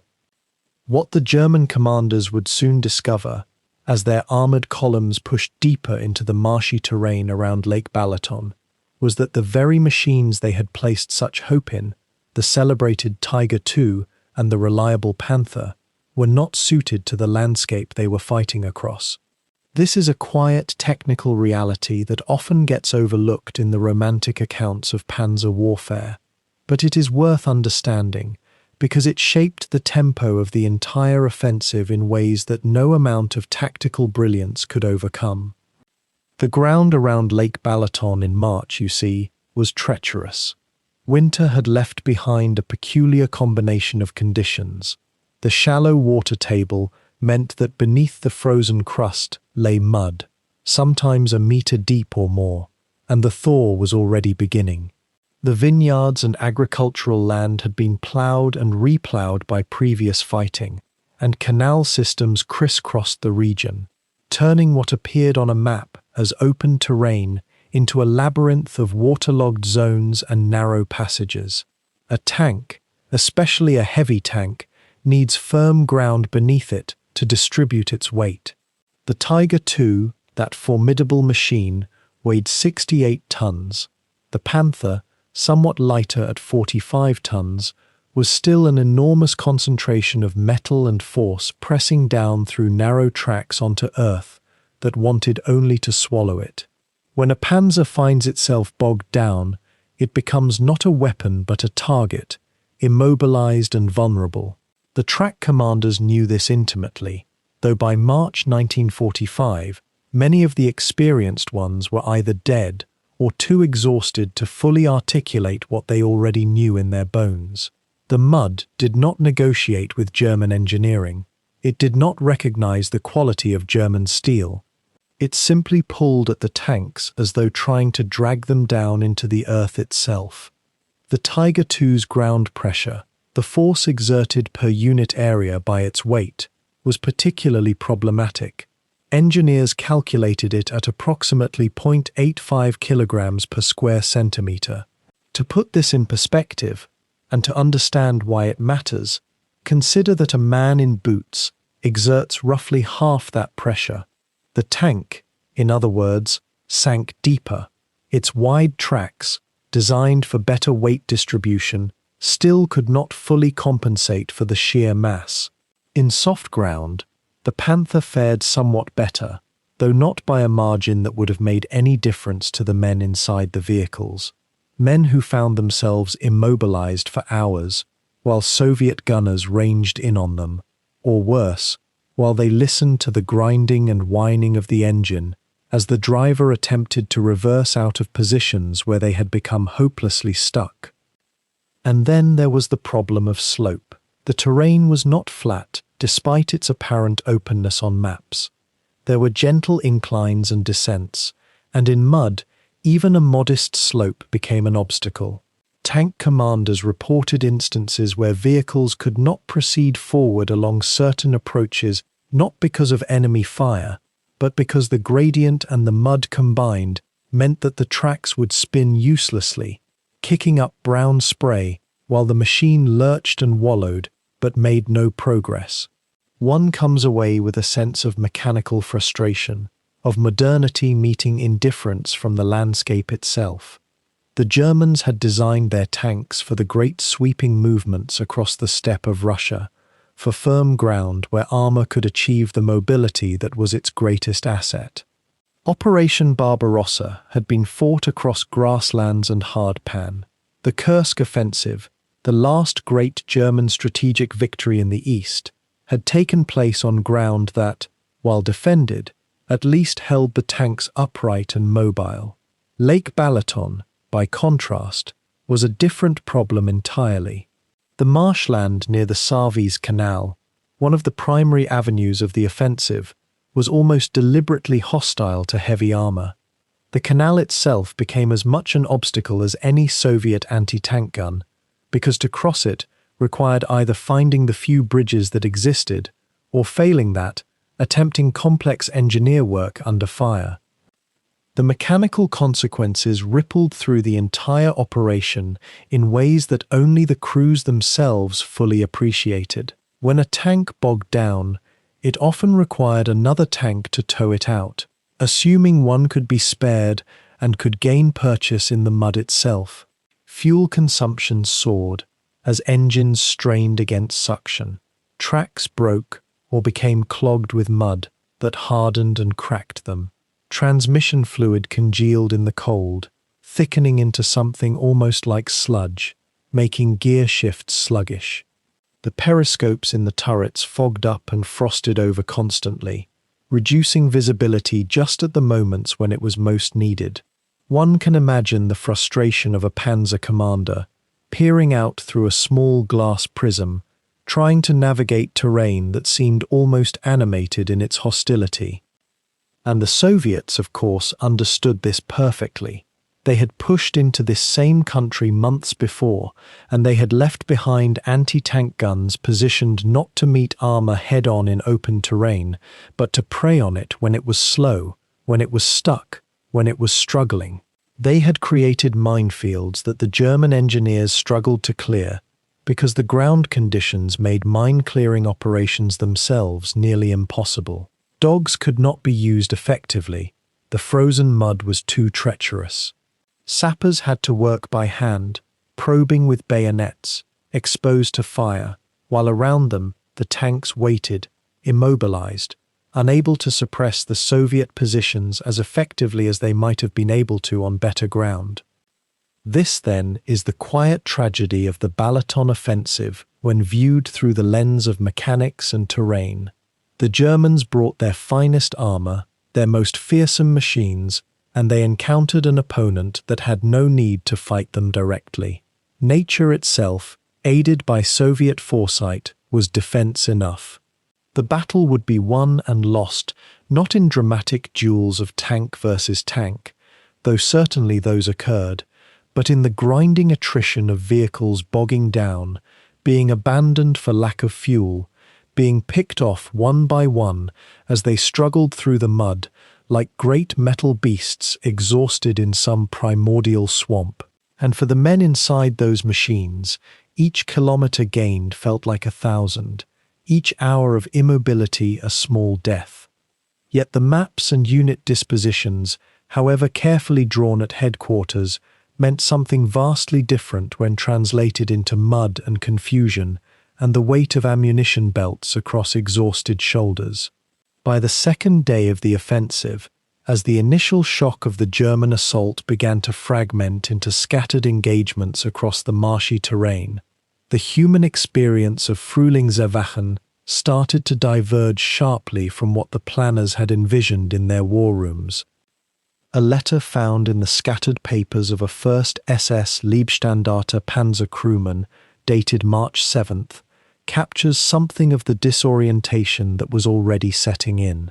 The writer, whose name we do not know, describes the thunder of his own division's artillery in the pre-dawn hours as almost beautiful, yet somehow hollow. He writes of sitting in his tank turret in near-freezing rain, watching the smoke billow from what should have been a breakthrough sector, feeling instead a creeping sense that the ground itself was resisting their advance.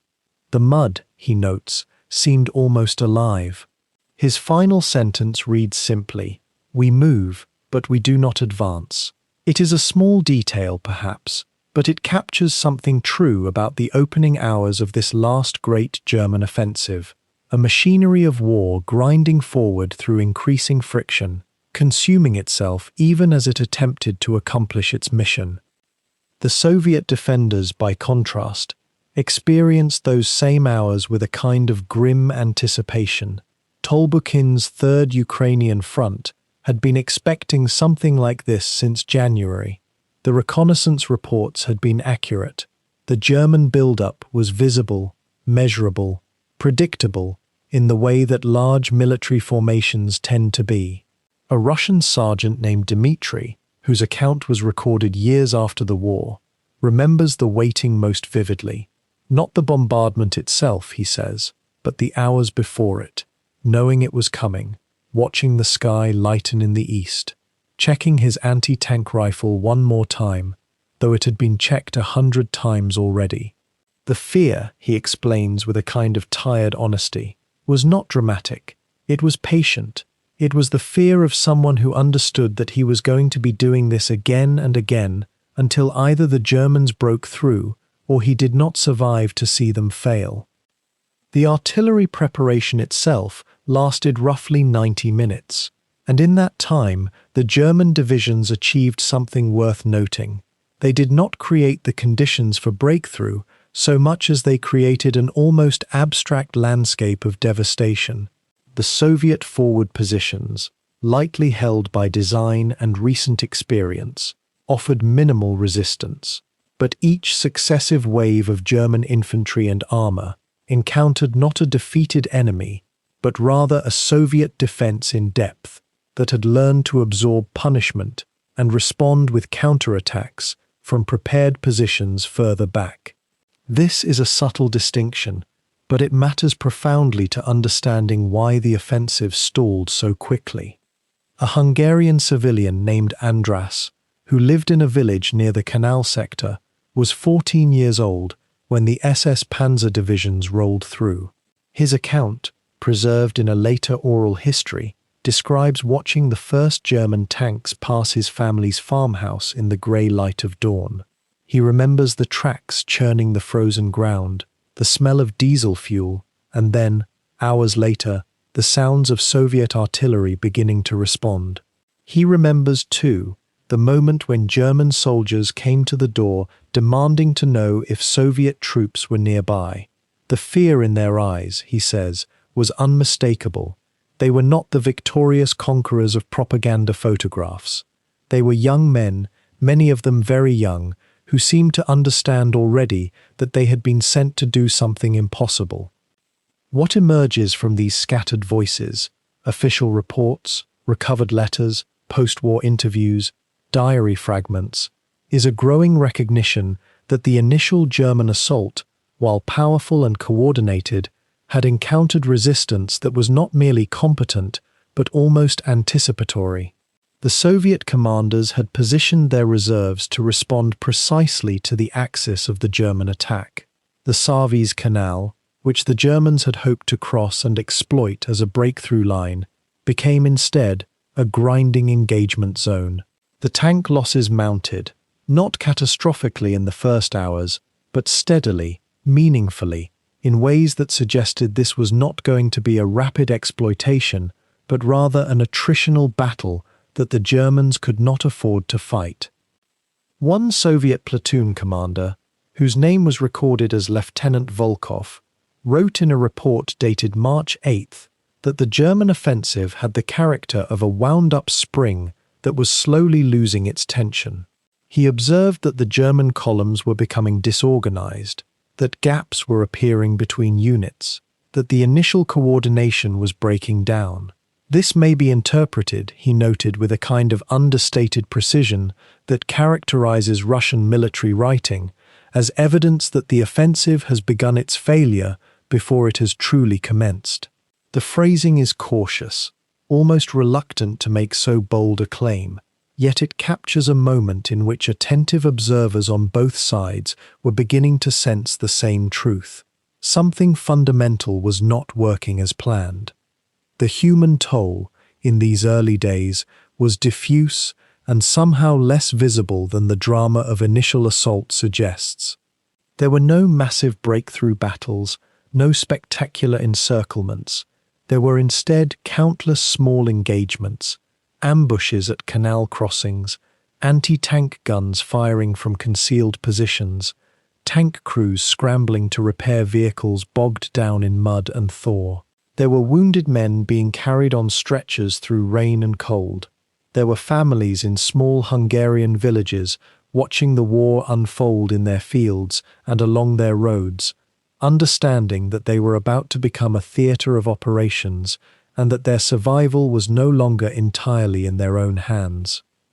By the morning of March 8th, both the German commanders and their Soviet counterparts understood that the character of the battle had already shifted fundamentally from what the initial plans had contemplated. The question was no longer whether the breakthrough would succeed, but rather how much longer the Germans would attempt to force it before abandoning the offensive to preserve their remaining strength for the inevitable Soviet counteroffensive that everyone knew was coming. While the northern thrust through the Suez Canal sector commanded the strategic focus of the German High Command, the southern flank near Najikhanija unfolded in a quieter, altogether different register of struggle.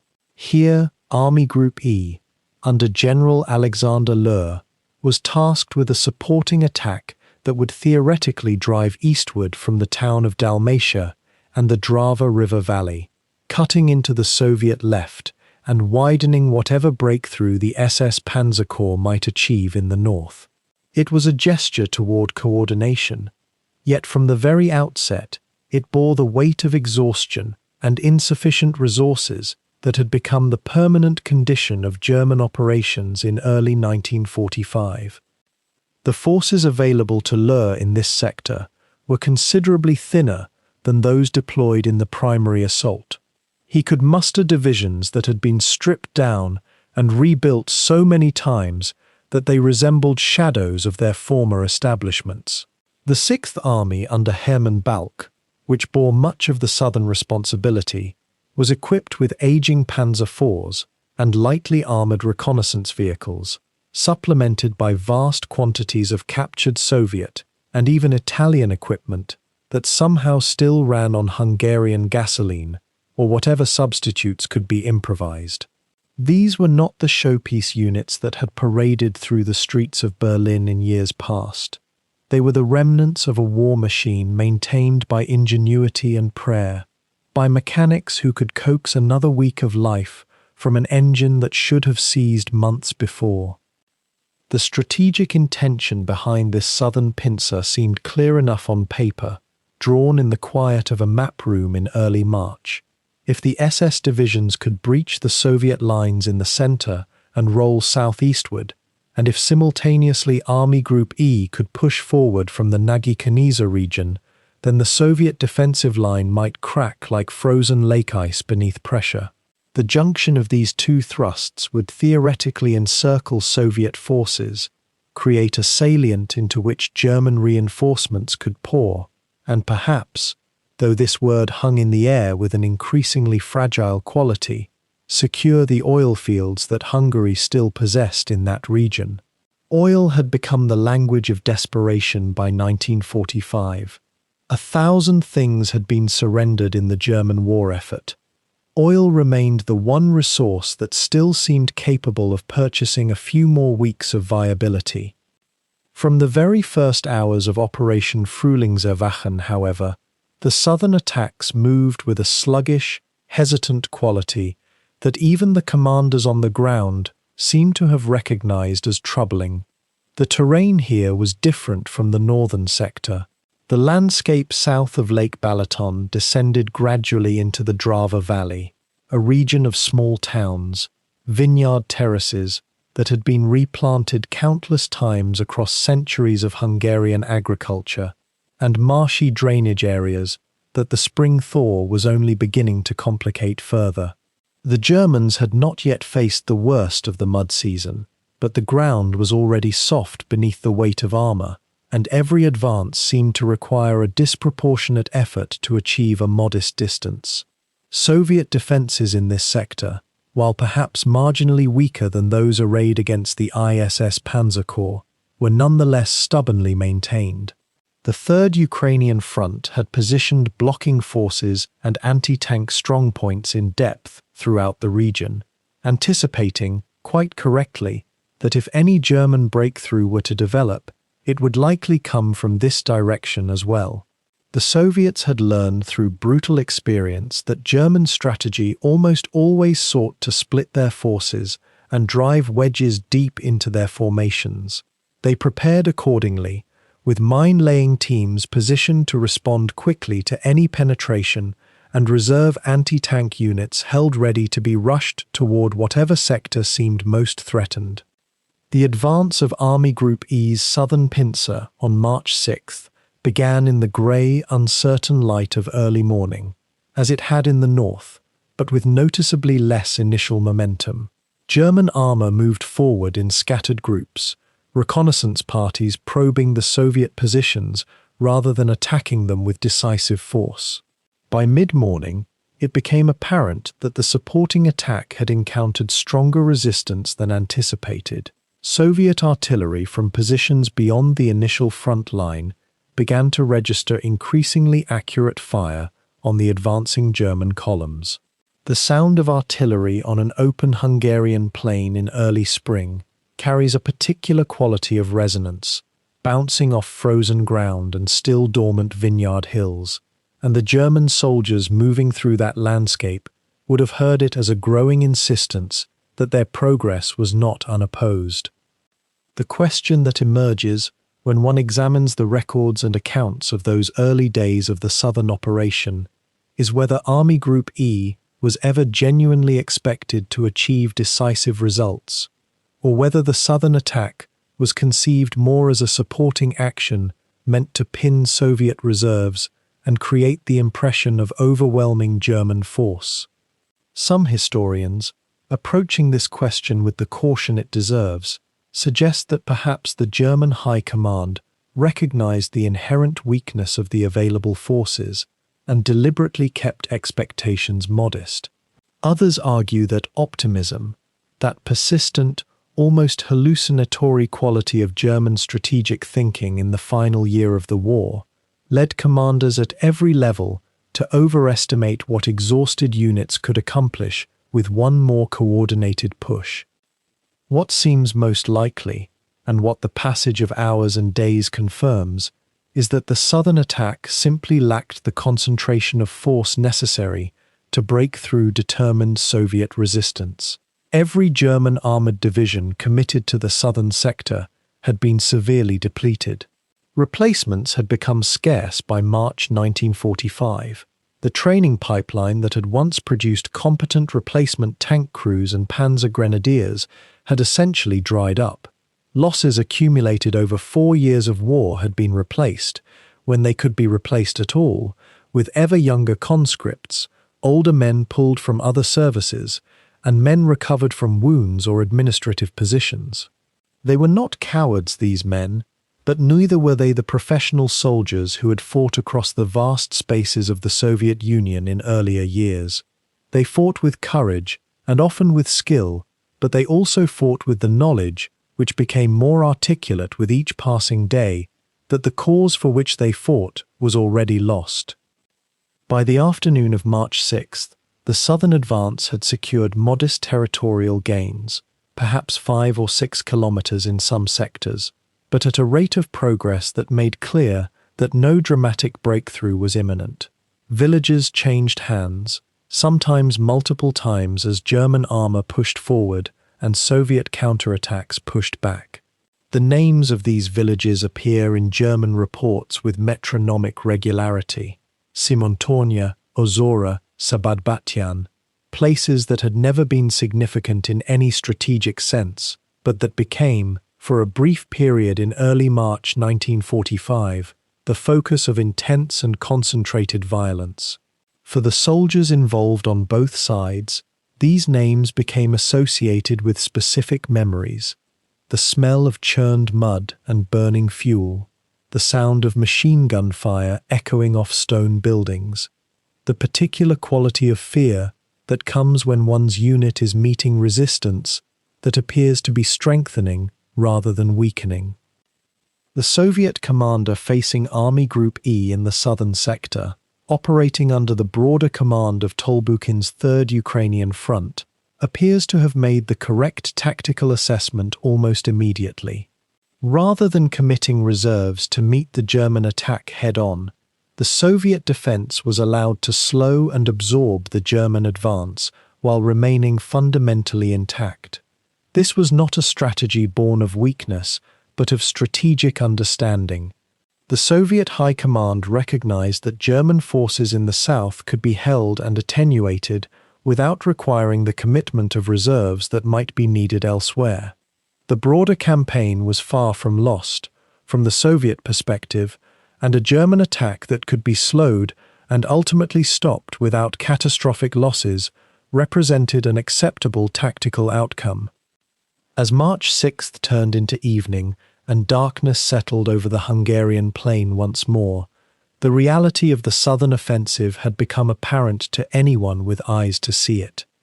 The German attacks had not penetrated the Soviet lines decisively. The supporting attack was not developing into a threat that would force the Soviets to commit reserves from other sectors to contain it. Instead, it was beginning to resemble the grinding, incremental kind of warfare that invariably favored the side with greater resources and deeper reserves. The question that would occupy German commanders throughout the coming days was not whether the southern attack would achieve a breakthrough, but rather how long it could be sustained before fuel and ammunition limitations forced a halt to operations entirely.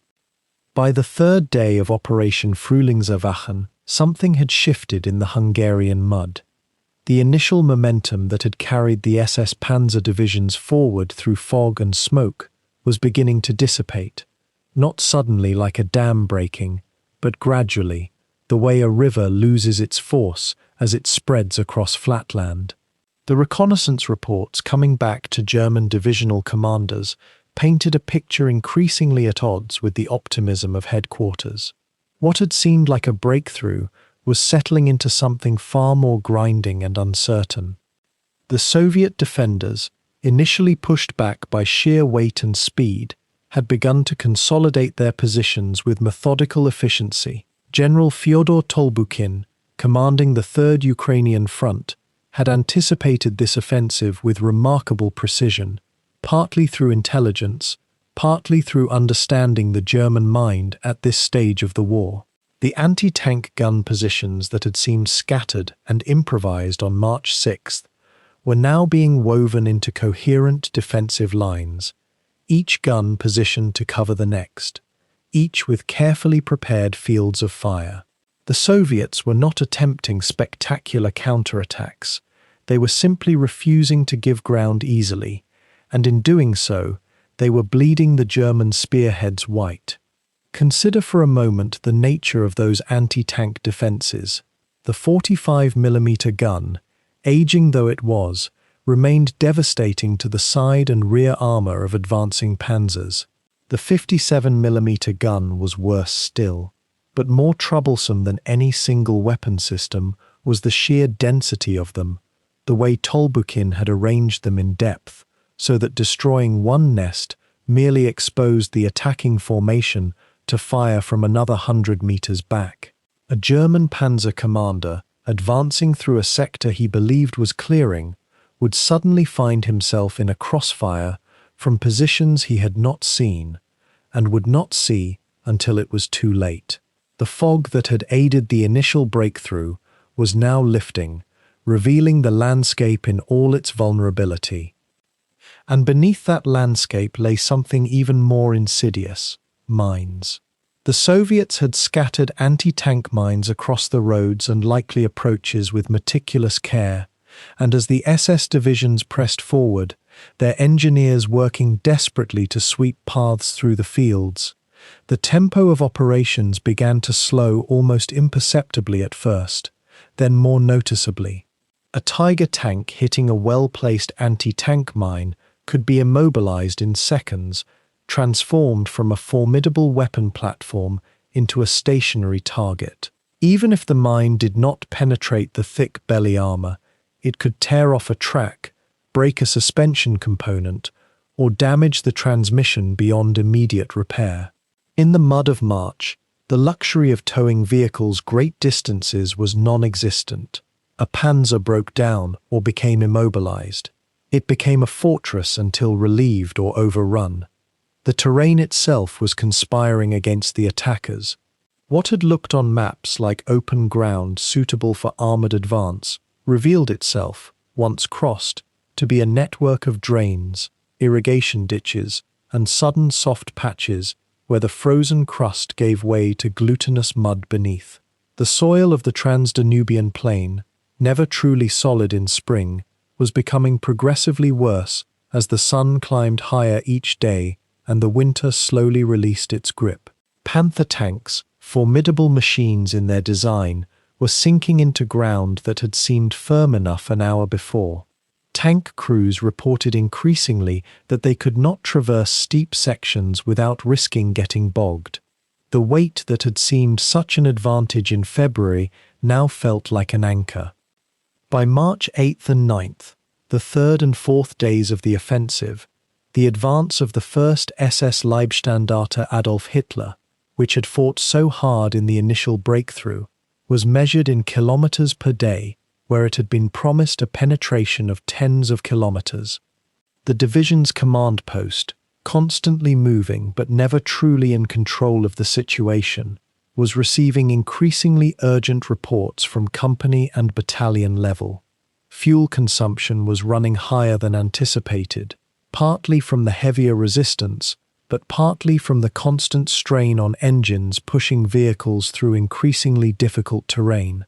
Mechanical breakdowns were mounting. A panzer division in perfect condition would have perhaps 10% of its vehicles undergoing maintenance at any given moment. But by March 9th, the ISS Panzer Corps was reporting unserviceability rates approaching 20%, and rising. The Hungarian landscape, which might have seemed bucolic in summer, had become a maze of small villages, ditches, and fortified positions. Each village had to be approached cautiously. The Soviets had learned from earlier German offensives. They understood that concentrated force in narrow sectors could be countered by well-placed defensive points that forced the attackers to dismount, to deploy infantry, to slow down. The SS divisions had plenty of panzer grenadiers, infantry riding in half-tracks and trucks, but they too were being worn down by constant combat in appalling conditions. A panzer grenadier company that had started the offensive with 90 men might, by March 9th, number 40 or 50, with the rest killed, wounded or exhausted in aid stations. And what might be the most psychologically taxing element was the simple fact that the offensive was no longer advancing on schedule. German commanders at all levels were acutely aware of what had happened at the Battle of the Bulge just a few months earlier, how quickly tactical momentum could evaporate, how a delay of even a few days could allow Allied reserves to be shifted to contain a breakthrough. Here, in Hungary, the Germans were not facing the Allies, but they knew, with a knowledge born of decades of Russian warfare, that the longer this battle continued, the more Soviet reserves would arrive to stiffen the defense. Would those reserves come by truck and railway from the depths of Tolbukin's command? Certainly. How many were coming? How many tanks?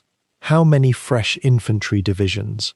The uncertainty was almost worse than knowing the worst. The weather had begun to shift as well, subtly at first. March had come in with that particularly European spring pattern, mild days followed by sharp cold nights, then another mild day.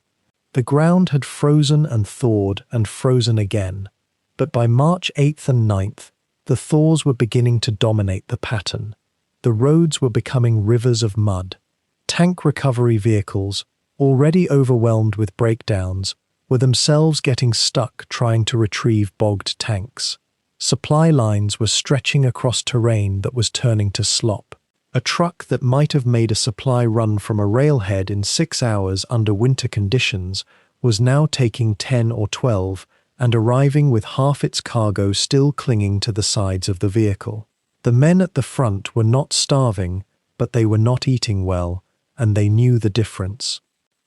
By the fourth day, some German division commanders were already beginning to wonder, quietly, in messages carefully phrased in military language that would not be regarded as defeatism, whether the offensive had truly broken through or whether it had simply punched a fist into something that was absorbing the blow without breaking. The Soviets were not counterattacking in force. They were simply standing firm and letting time, attrition, and terrain do the work of wearing down the German momentum. It was a strategy that required patience, but patience was something the Soviets, by 1945, had in abundance. The Germans, by contrast, were running out of time in ways that went far beyond the duration of this single offensive. What had happened on those frozen plains outside Lake Balaton in those early March days was not, when viewed from the perspective of Hitler's inner circle, a failure so much as it was an echo, a recurring shape in the darkness that the German High Command had begun to recognize but could not quite bring itself to name. And there is something almost meditative in tracing how that recognition arrived too late, how the same calculations, the same hopes, had been made and remade across years of diminishing returns. Consider for a moment what had been attempted before. In the summer of 1943, in the Kursk salient, the Wehrmacht had gambled everything on a grand pincer movement. 2 massive fists meant to close around a Soviet bulge and crush what remained of the Red Army's hope. The intelligence had seemed sound. The armor had been formidable. The plan had been mathematically elegant. And yet the Soviets had simply absorbed the blow, had known it was coming, had built defenses 17 miles deep, and when the pincers closed, they found nothing but ash and prepared positions, while their own vast reserves poured forward like water, finding cracks in stone. The Germans had learned something in that moment, though perhaps not quite the right lesson. Then came the Ardennes, that winter fantasy in the forests of Belgium, where Hitler had imagined one more great stroke could somehow separate the Allies, could fracture the coalition, could reset the board entirely. Fresh SS Panzer divisions were sent there too, units still bearing some vestige of their former power, and they had driven westward through fog and snow with a kind of desperate brilliance. But the snow had melted, the air had cleared, American reserves had appeared, the logistics had failed, and what had been imagined as a tide became instead a tragic narrowing, a salient that swallowed men and machines and hope into a shrinking pocket until nothing remained but exhaustion and retreat. Now, only a few months later, Hitler stood before his maps once more, and the arithmetic had not changed. The fuel was scarcer, the aircraft were gone, the manpower was thinner, drawn from younger and younger conscripts, from foreign volunteers fighting in divisions bearing names no longer than their own. The Soviet Union had only grown larger, had only produced more tanks, more artillery, more reserves that seemed genuinely inexhaustible. The laws of mathematics and production had shifted decisively, and yet the operation was sanctioned, the divisions were gathered, the oil at Nagy-Kanizsa was still marked on the maps in red as though it might somehow change everything. What was this, if not a kind of refined denial? Not the crude denial of a man who simply refuses to see. Rather, it was something more subtle and more human, the denial of a command structure built on a premise that had now become fundamentally untrue. The entire German war machine, the entire organizational culture of the Wehrmacht and the SS, had been constructed on the assumption that German professional excellence, German technical superiority, German will and discipline could overcome numerical disadvantage through concentration and maneuver. That formula had worked once, had worked brilliantly in Poland and France, had seemed almost supernatural in its effectiveness. And the moment that formula ceased to work, the moment the Soviets had learned to absorb shock, to trade space for time, to deploy reserves that dwarfed any German counterattack, the entire psychological foundation began to crumble. But institutions rarely collapse cleanly. They persist in the postures of their former strength. A man who has spent his entire career mastering an art form does not wake one morning and acknowledge that the art form itself has been rendered obsolete.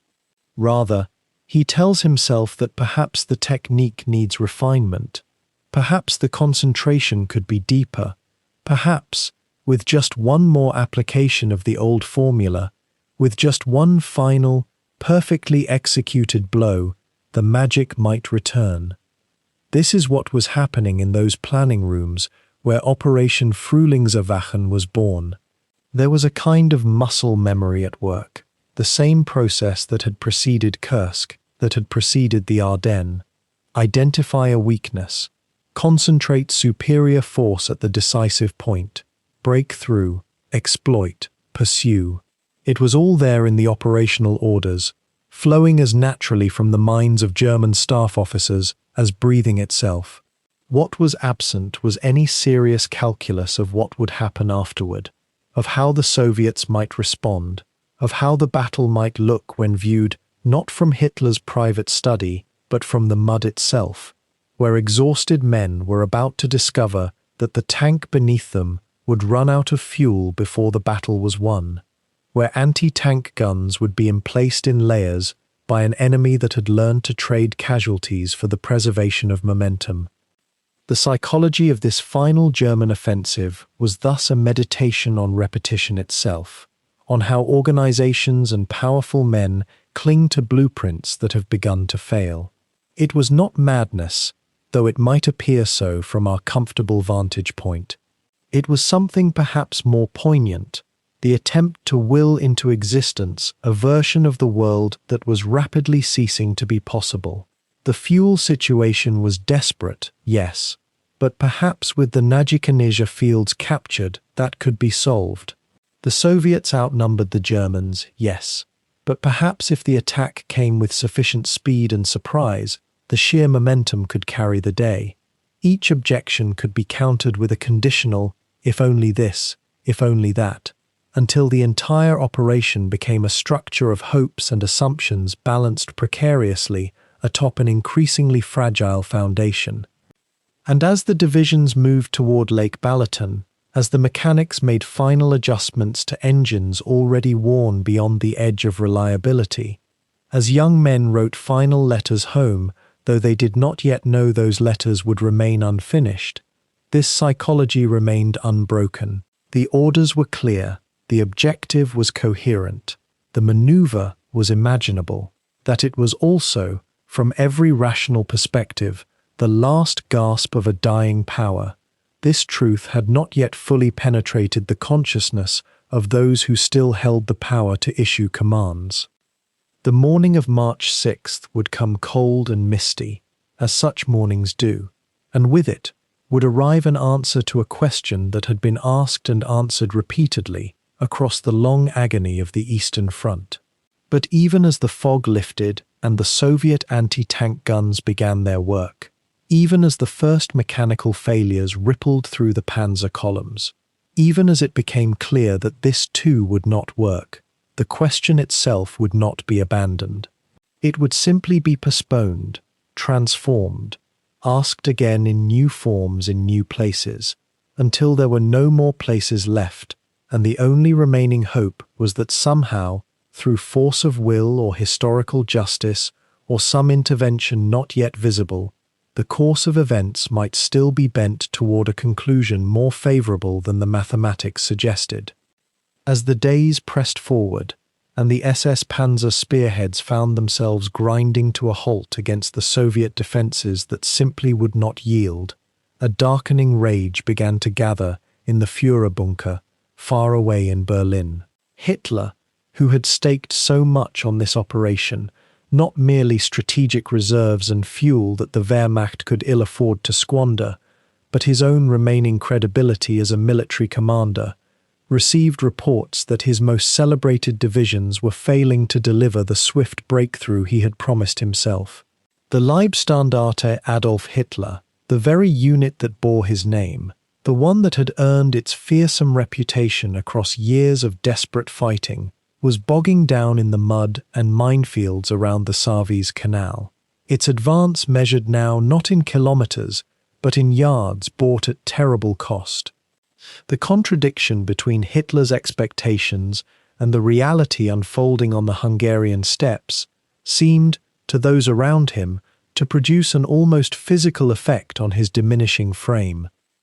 By March 9th, as the operation's momentum visibly began to falter, Hitler's fury crystallized into an act that would ripple through the Waffen-SS with a force perhaps greater than the Soviet artillery itself. He issued an order, one that historians and veterans would debate for decades afterward, that the Leibstandarte be stripped of its honor cuffband, that symbolic sleeve insignia bearing the division's name that its soldiers wore with almost religious devotion. The cuffband was not merely a decoration in the way one might understand medals or ribbons. It carried within it, for SS soldiers, something approaching spiritual significance. It represented initiation into an elite order, connection to a mythology that had been carefully cultivated and reinforced throughout the war. To remove it was not simply to demote or censure, but to publicly expunge, to declare through an action laden with symbolism that the division had become unworthy of its own name. One must understand the context in which this order arrived at the Leibstandarte's headquarters. Hitler had grown increasingly detached from the practical realities of mechanized warfare as the war progressed, surrounded by sycophants and filtered information that rarely conveyed the full extent of German weakness. The Balaton offensive had been conceived not merely as a military operation, but as a kind of redemptive gesture, a moment in which the Führer would prove that German will and German arms could still reverse the trajectory of history. When it became clear that the terrain, the Soviet resistance, and the fundamental exhaustion of German resources made such a reversal impossible, the cognitive dissonance seemed to fracture something within his capacity for rational response. The divisions, he believed, had betrayed him. They had failed not because of material impossibility, but because of some failure of will, some softening of the racial and ideological fervor upon which he believed all German victories rested. The historians who have examined the records, and they are few, because so much was destroyed or lost in those final months, suggest that the cuff-band order was likely issued in a fury, possibly without full consideration of the practical or psychological consequences. Some contemporary accounts indicate that Hitler was informed that the removal of the insignia had occurred, that the Leibstandarte soldiers had been compelled to tear the bands from their sleeves in a ritual humiliation orchestrated by their own officers. The image of exhausted panzer crews, men who had bled across 3 continents in service to a cause they had been taught to regard as sacred, now being forced to strip away the very symbol of their belonging. It speaks to a cruelty that transcended military logic entirely. What is perhaps most extraordinary and most revealing about the psychological state of the Nazi leadership in these final months is what happened next. The Leibstandarte did not collapse. It did not disintegrate into mutiny or dissolution. Instead, within days, the order was partially reversed, or rather, it was allowed to fade from enforcement, and soldiers began to quietly reattach their cuffbands or were permitted to do so. Some accounts suggest that the division's commander, Sepp Dietrich, a man of brutal simplicity but genuine loyalty to his soldiers, simply chose not to enforce the humiliation with the rigor that Berlin might have demanded. The cuffband controversy thus became one of those strange episodes in which Hitler's fury spent itself against the very instrument through which it was meant to be delivered, and the instrument itself proved more resilient, more human than the ideology it was meant to serve. And yet the damage, subtle though it might have been, was done.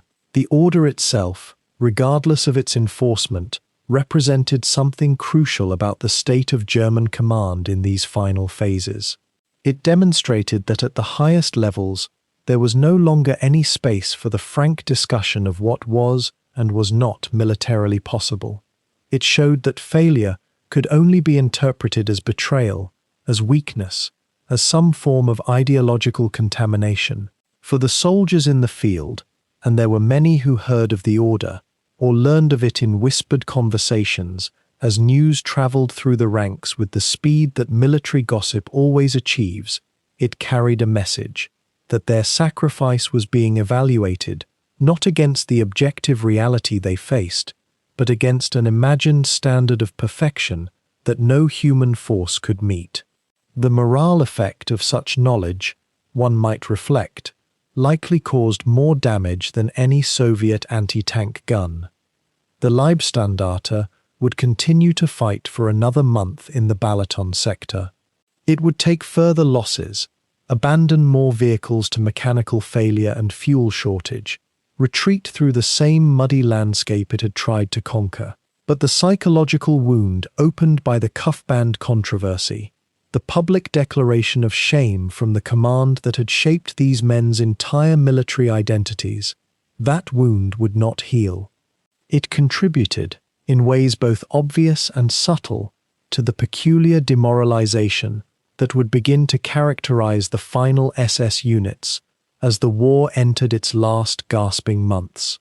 The Leibstandarte, in a sense, never quite recovered from the moment when it learned that heroic sacrifice in service to a failing cause was not merely costly, but shameful. While the northern prongs of ISS Panzer Corps pressed deeper into the Savise Canal zone, encountering that stubborn, methodical Soviet resistance that refused to crumble on schedule, a second thrust was already unfolding further south near the town of Simontornia, where the terrain itself seemed to conspire against everything the German offensive planners had imagined. Here, the A1 Panzer Corps, under General Kirchner, was tasked with the equally critical mission of widening the breakthrough, of creating not merely a dent in the Soviet line, but a genuine corridor through which reinforcements could flow and the exploitation could truly begin. Yet from the very first hours, the landscape around Simontornia revealed itself as something far more complex than the strategic map suggested when viewed from Hitler's headquarters in Berlin. The ground in this sector rose and fell in gentle undulations, vineyard-dotted slopes, giving way to patches of soft meadow where the spring thaw had only begun its work. Where maps showed open terrain suitable for armor, there existed in reality a patchwork of small watercourses, drainage ditches, and the remnants of ancient irrigation systems that crisscrossed the Hungarian countryside like an invisible maze. Soviet engineers, understanding perfectly how their enemy would interpret the terrain, had positioned anti-tank guns and heavy machine guns not in obvious defensive lines, but staggered across this broken ground, forcing German armor to move methodically, cautiously, always aware that the next slope might conceal a 45mm or 76mm anti-tank piece waiting in patient silence. The Panther and Panzer IV crews of A1 Corps soon discovered that speed and momentum, those hallmarks of the blitzkrieg they had trained for across years of warfare, were not viable here. Instead, they found themselves in what military historians sometimes call a grinding advance, incremental, measured, costly, in ways that became apparent only as the days accumulated. Consider the simple matter of movement in this landscape. A Panther tank, powerful and well-armored, weighs roughly 50 tons. When the ground beneath it remains frozen solid, its pressure spreads across a more distributed surface. But as March advanced and the Hungarian sun, even weak in the early spring, began its daily work of thawing, that frozen earth became something different. It became mud of a particular quality, neither fully liquid nor solid, capable of accepting the weight of armor only under protest, leaving long, dark scars across the white-grassed meadows. Tank commanders learned quickly that straight-line advances were luxuries they could not afford. Instead, they had to navigate around the softest patches, doubling and tripling their travel time, a constant negotiation between the imperative to move forward and the physical reality of the landscape pushing back. Some vehicles simply came to rest in the mud, their engines roaring, their crews wrestling with throttles and gear shifts, sometimes freed by attached cables and fresh vehicles, sometimes left behind as tactical losses, the engines shut down to preserve fuel for the next attempt. The Soviet defenders, observing this slow, grinding progress through Simontornia's approaches, had time and opportunity to bring up reinforcements and position additional reserves. This is one of the quiet paradoxes of Operation Frühlingserwachen that contemporary German commanders perhaps did not fully appreciate in the moment. The offensive had been planned and executed with such urgency that its very speed was meant to prevent the Soviets from reacting. Yet because the landscape itself imposed a lower speed than the planners anticipated, and because Soviet forces were already in the region in considerable depth, the usual calculus inverted. The Germans were moving slowly, but not slowly enough to bypass the defenders, and yet fast enough to be doing so in a manner that kept them constantly under fire, constantly suffering attrition. By the second day of operations in the Simontornia sector, A1 Panzer Corps had advanced perhaps 10 kilometers. To the armchair strategist, this might sound like genuine progress, a foothold from which breakthrough could bloom. To the division and regimental commanders on the ground, however, it represented a hemorrhaging of resources that the Wehrmacht could not sustain.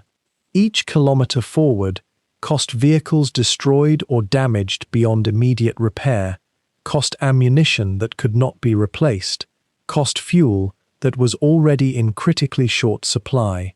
A Panther tank damaged when hit by anti-tank fire could be recovered if the ground allowed it, if repair facilities were close enough, if the tactical situation permitted mechanics to work safely in the daylight. But many could not meet these conditions.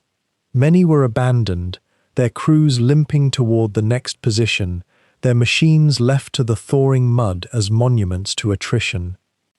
One reflects, during those quiet evening hours when the intensity of combat temporarily subsided and weary soldiers rested in muddy positions around Simontornia, on what the German High Command had genuinely expected in this sector. Maps are marvelous things, beautiful things even, with their careful shadings and marked roads. But maps collapse the three-dimensional reality of terrain into a two-dimensional abstraction. They cannot convey the feeling of mud, the resistance of earth, the thousand small obstacles that transform a theoretical advance of 50 kilometers into a practical advance of 10, pursued meter by meter against defenders who have chosen precisely where to stand. The A1 Panzer Corps was not moving slowly because its soldiers were reluctant or its commanders incompetent. It was moving slowly because the landscape had chosen to enforce slowness, and because the Soviet defenders understood perfectly how to exploit every feature that landscape offered. By the third day of the Simontornia efforts, something else became apparent to German observers. The Soviet line was not weakening, as the intelligence summaries had suggested it might. Instead, it seemed to be stiffening, to be receiving reinforcements at a rate that more than compensated for losses inflicted. Soviet armor was appearing in greater numbers, T-34s and Su-76s taking up positions in the rolling country, becoming increasingly difficult targets as they dug in. The pattern, though German commanders were reluctant to articulate it, was becoming clearer. The breakthrough was not happening. The exploitation was not beginning. A1 Panzer Corps and the divisions under its command were committed to something that looked increasingly less like a strategic offensive and more like a war of attrition, the very form of warfare that an overstretched Germany could not possibly win. The ground around Simontornia, quite irrespective of the historical events it witnessed, contains within it a peculiar silence. The vineyards still grow there, the small streams still flow, the mud still forms in spring, still dries and hardens in summer heat. And somewhere in the soil itself, if one reflects on such things, remain the marks of those tank tracks, those desperate movements, those incremental gains that seemed so urgent in March 1945 and so futile by March's end. As the March afternoons surrender to darkness across the Hungarian plain, the scattered encampments of the Leibstandarte and the 12th SS Hitlerjugend emerge from the retreating light like careful, deliberate drawings in charcoal. The men who had pushed forward through the morning fog and the choking smoke of artillery now settle into something approaching stillness, though stillness, for a panzer division in retreat, is never quite complete. It is instead a kind of exhausted vigilance, the temporary respite of those who know the reprieve is measured in hours. The campfires burn with a pale, almost apologetic flame. Wood is scarce across this terrain, and so the crews gather what they can: broken ammunition crates, fence rails pulled from abandoned farm boundaries, dried vegetation gathered from beneath the March snow. The fires do not roar. They glow instead with a soft, concentrated heat that seems to draw the men inward, as though the flames themselves understand the need for discretion. Around these small circles, mechanics and drivers huddle, their uniforms still bearing the mud of the day's futile advances, their hands moving slowly, methodically, around tin cups of something warm that might be coffee or might be grain chicory or might be nothing more than hot water with memories of better days suspended in it. The repair crews work through the nights now with a particular kind of focus born not of enthusiasm but of simple necessity. Across the fields where vehicles have been positioned in hasty defensive clusters, you would hear, if you stood there in that cold darkness, the sounds of methodical restoration. The clink of tools against metal, the hiss of welding torches, the grinding sound of engines turning over, coughing, catching, falling silent again. A Panther tank sits with its engine compartment opened like a patient on a surgeon's table. Its crews move around it with the familiarity of men who have done this hundreds of times before. They know which bolt holds, which one may fail. They know which patch of metal will hold through another day of combat, and which section is simply waiting for the next shell to find it. The work is slow and methodical, because there is no urgency that can truly matter anymore. Replace this component, fix that hydraulic line, clear the fouled fuel injector, and tomorrow, perhaps the next Soviet attack will destroy it all anyway. But tonight, the work continues, because it is what soldiers do. Between the repair bays, the signals personnel move quietly about their tasks, stringing lines, checking radio equipment, their voices low and technical. The wireless operators sit in the darkness of their half-tracks or dugouts, earphones pressed to their heads, listening to the steady crackle of frequencies, waiting for orders that may come from higher command, orders that few of them truly believe will change anything at this point. The radio traffic has taken on a peculiar character over these past days. The tone of voices coming through the lines has become flatter, more resigned. Even in the encrypted transmissions of the Leibstandarter's command staff, there is a weariness that no amount of military bearing can entirely mask. In the medical stations set back from the front, there is a different kind of activity. Orderlies move between makeshift cots, where the wounded rest with the particular stillness of those who have reached some threshold of pain and exhaustion beyond which further suffering becomes abstract. The field surgeons move with practiced efficiency, their hands moving through tasks they have repeated so many times that the movements have become almost meditative. Bandages are changed. Morphine is administered with careful rationing because supplies are never quite sufficient. Fingers are amputated. Legs are treated. And the men who are treated are carried back to the line when they are stable enough to move, because there are no rear areas left, no proper hospitals, no true safety anywhere in Hungary in this dying spring of the Third Reich. The cooks, such as they are, prepare the evening ration in large vats over open flames. The food is thin, consisting largely of preserved meat of indeterminate origin, some root vegetables, and bread that grows more meagre with each passing day. A soldier receives his portion in a tin bowl, often the same bowl he used for breakfast, and he eats standing or crouching, speaking in low voices if he speaks at all. The hunger is chronic now, the kind that becomes less about acute need and more about a constant, hollow absence inside the belly. Around them, the Hungarian landscape offers little in the way of supplementation. This is not familiar foraging territory. These are not home fields. The men write letters in these evening hours, or they attempt to, sitting by firelight or by the glow of a carefully shielded electric torch.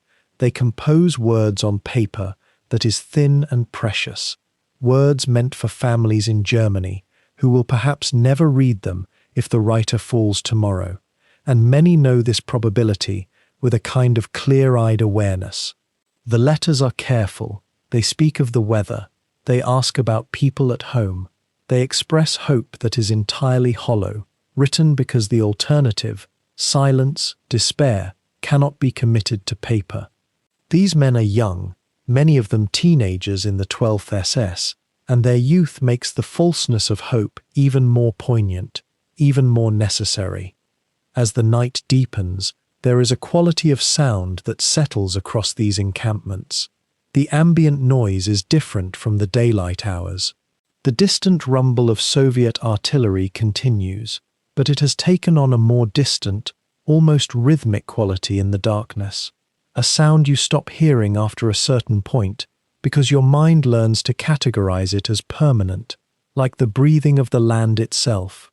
Closer in, there are the small, personal sounds of men trying to sleep in the cold. The scrape of bodies shifting against frozen ground covered with thin blankets, low coughs, the occasional muted conversation. Somewhere, an officer is giving low-voiced orders to a section commander. Somewhere else, a vehicle engine is being started, tested, shut down again. These are the sounds of a military organization trying to maintain cohesion despite the systematic unraveling of its purpose. And beneath all of this is something harder to articulate, a quality of emotion that permeates the camps like cold water seeping through fabric. It is not quite fear. It is not quite despair. It is something closer to a profound, understood resignation. These men know, with a certainty that comes not from official briefings, but from the mathematics of their situation, that something fundamental has shifted. The offensive has stalled. The Soviet forces have not broken. More reserves are arriving by the hour. The plan that was supposed to reclaim Hungarian oil and split the Allied advances has become instead a costly, meat-grinding advance that yields meters of ground at the cost of irreplaceable equipment and lives. In the command posts, set back from the front lines in captured farmhouses or makeshift bunkers, the officers confer quietly by lamplight.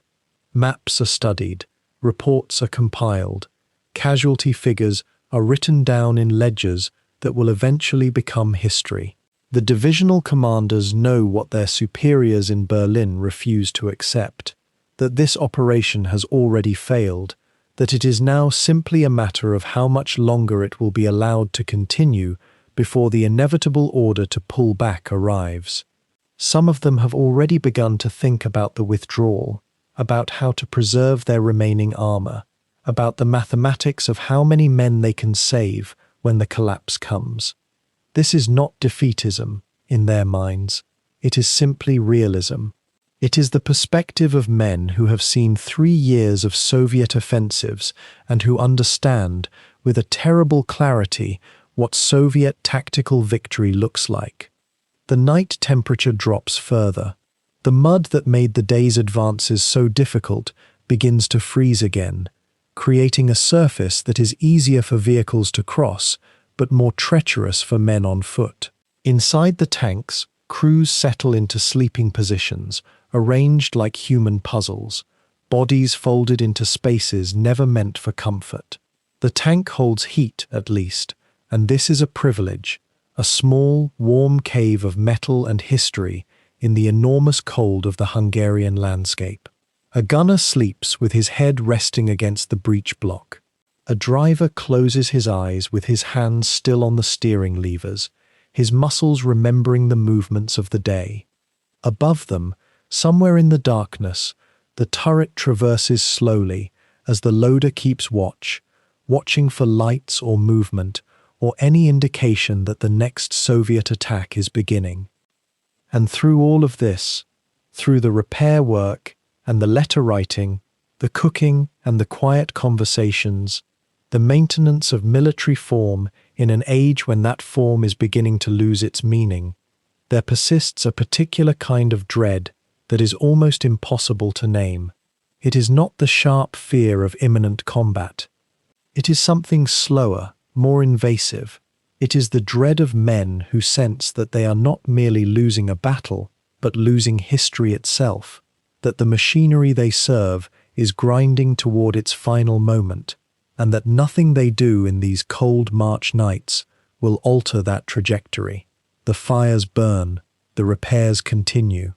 The letters are written, and yet, with each passing hour, with each Soviet shell that lands a little closer than before, the knowledge deepens that this regrouping is only temporary, that tomorrow will bring more of what today brought, and that the logic of military mathematics is running inexorably against them. By the 15th of March, 9 days into the offensive, the rhythm of Operation Frühlingserwachen had begun to change in ways that the German command could no longer ignore or rationalize away. The initial momentum, which had carried the SS Panzer divisions across frozen ground and through the first thin line of Soviet defenses with something approaching confidence, had started to dissolve into something far more familiar to those who had fought on the Eastern Front before: the grinding, exhausting resistance of an enemy that appeared to have limitless reserves and a capacity to absorb punishment that defied rational expectation. The weather had shifted as well. The cold that had made the marshland traversable in those first hours had begun to soften, and with it came a transformation of the very earth itself, from a surface that armor could cross into something closer to soup, into a trap that grew more voracious with each passing day. The first signs that the Soviets had understood the German plan and were responding with deliberate, overwhelming force began to appear in reconnaissance reports that grew steadily grimmer as the week progressed. Stalin's commanders, and particularly General Fyodor Tolbukhin, whose Third Ukrainian Front bore the brunt of the assault, had not been caught unaware by the German attack. Soviet intelligence, the vast network of informants, intercepts, and prisoner interrogations that fed into Moscow's command apparatus, had provided ample warning that something was forming in the German rear areas near Lake Balaton. The concentration of armor, the movement of fuel supplies, the positioning of artillery, all of it had been noted and reported, and more importantly, the Soviet High Command had begun moving reserves into position even as the German panzers began their advance. These reserves began to arrive on the battlefield in force around the middle of March, and their arrival was felt almost immediately as a hardening of Soviet resistance across the entire line of advance. Where German reconnaissance patrols had encountered isolated companies and platoons only days before, they now found themselves facing coordinated regiments. Anti-tank gun positions, which had seemed scattered and improvised, suddenly revealed themselves to be part of a densely interlocking defensive network. And behind these primary defensive positions, the Soviets had begun to position fresh mechanized corps, armor that had not yet been bloodied in the fighting, armor that had been held back deliberately, waiting for precisely this moment when the German divisions had exhausted their initial momentum and begun to slow. Consider the practical reality facing a panzer commander in those middle days of the offensive. He has advanced perhaps 30 kilometers from his starting position. His vehicles are running low on fuel, a chronic problem that has only grown worse as the supply lines have stretched and the roads have deteriorated into mud. His crews are exhausted from nearly a week of continuous combat operations, sleep coming only in brief, troubled fragments in the cabs of tanks or in shallow defensive positions dug into frozen earth that is now beginning to thaw. Mechanical casualties have accumulated steadily.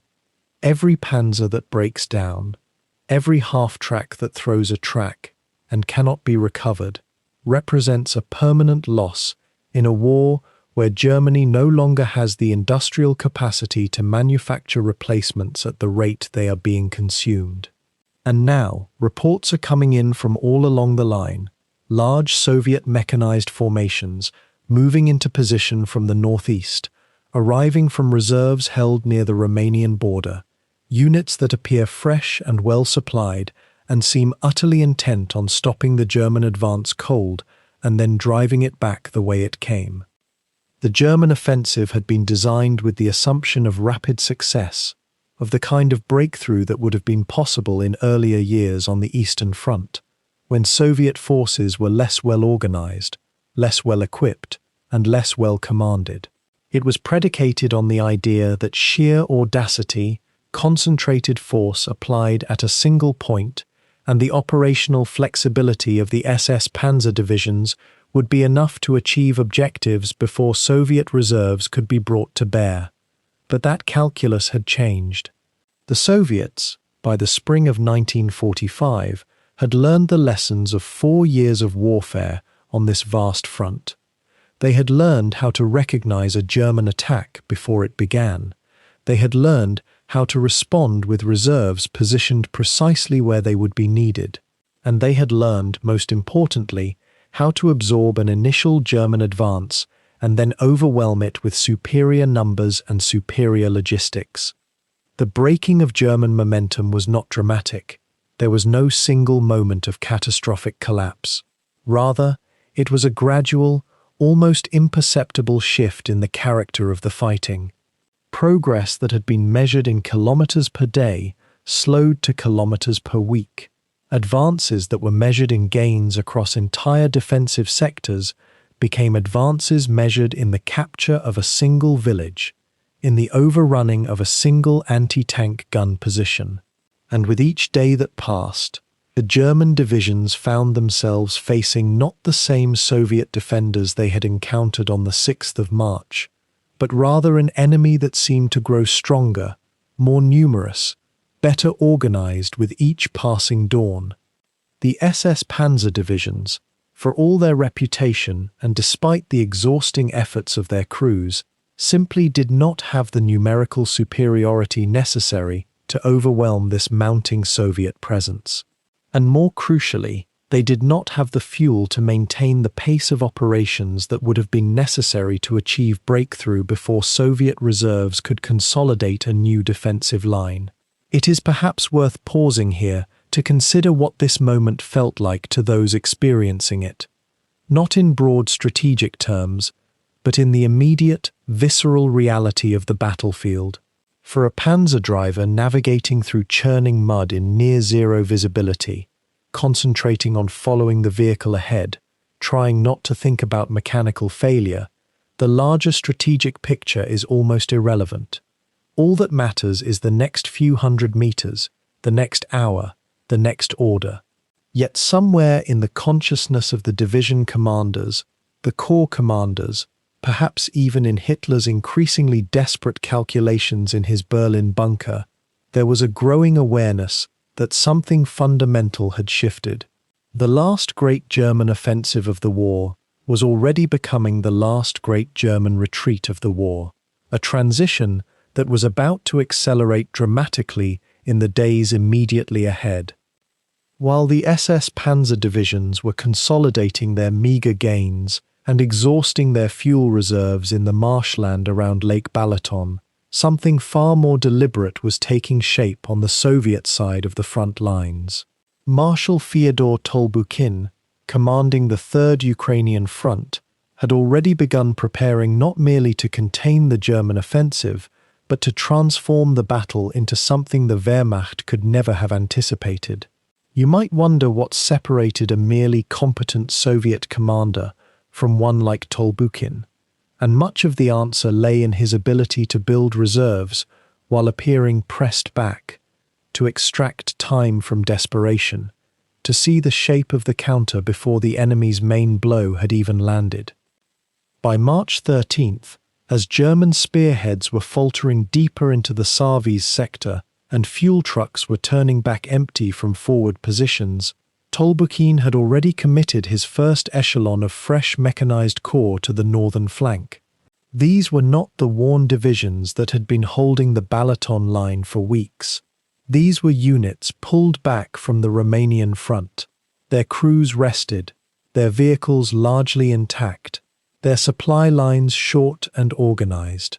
The Soviet command structure, for all its brutality and inefficiency, understood something fundamental about winter and early spring warfare in Hungary. The thaw made the ground treacherous, yes, but it also made rapid repositioning possible for an army with intact logistics and the will to exploit momentum. What had begun in Moscow as a strategic directive grew more concrete with each passing hour. Stavka, the Soviet High Command, had authorized Tolbukhin not merely to resist, but to prepare for a decisive stroke. Across the vast staging areas south and east of Lake Balaton, reserve divisions moved at night under strict radio silence. Tank transporters carried T-34s and fresh Panthers. No, that is not quite right. The Soviets had no Panthers. Rather, they moved their newer T-34-85s and some of the experimental heavy tanks that were still undergoing final testing. The logistics tail stretched back across Romania and into the Ukraine, a ribbon of supply trucks, ammunition carriers, field hospitals, and workshops that would make any Wehrmacht quartermaster weep with envy and frustration. The key to Soviet preparation, however, lay not merely in moving divisions, but in refining their understanding of German intentions. Soviet reconnaissance aircraft, though often outmatched in quality by Luftwaffe fighters, still flew reconnaissance missions along the front. Partisan reports came in from behind German lines, piecing together the scale of the offensive, and more importantly, its increasingly obvious exhaustion. By March 15th, Tolbukin's intelligence sections had compiled what might be called the portrait of a defeated advance. The German spearheads had slowed to mere kilometers per day. Fuel consumption was exceeding supply. Panzer recovery rates were declining. And, most crucially from a strategic perspective, the Germans had committed nearly everything they possessed to the Balaton offensive, which meant elsewhere, on the immense Eastern Front, the German lines were dangerously thinned. There is something almost haunting about reading Soviet staff reports from this period, the tone shifting gradually from defensive caution to something more like predatory patience. Where is the main Wehrmacht reserve? Not here, not anymore. Where are the SS divisions that might have been sent to stabilize the northern flank, committed to Balaton? What of the Luftwaffe? Short on fuel, short on pilots, their airfields damaged or distant. The mathematics of war, conducted in the cool rooms of command posts, was becoming extremely favorable to the Soviet side. Tolbukin seems to have grasped this with almost perfect clarity, and he communicated it upward to Stavka with the kind of measured confidence that comes from having built something that cannot fail. The preparations were both obvious and hidden.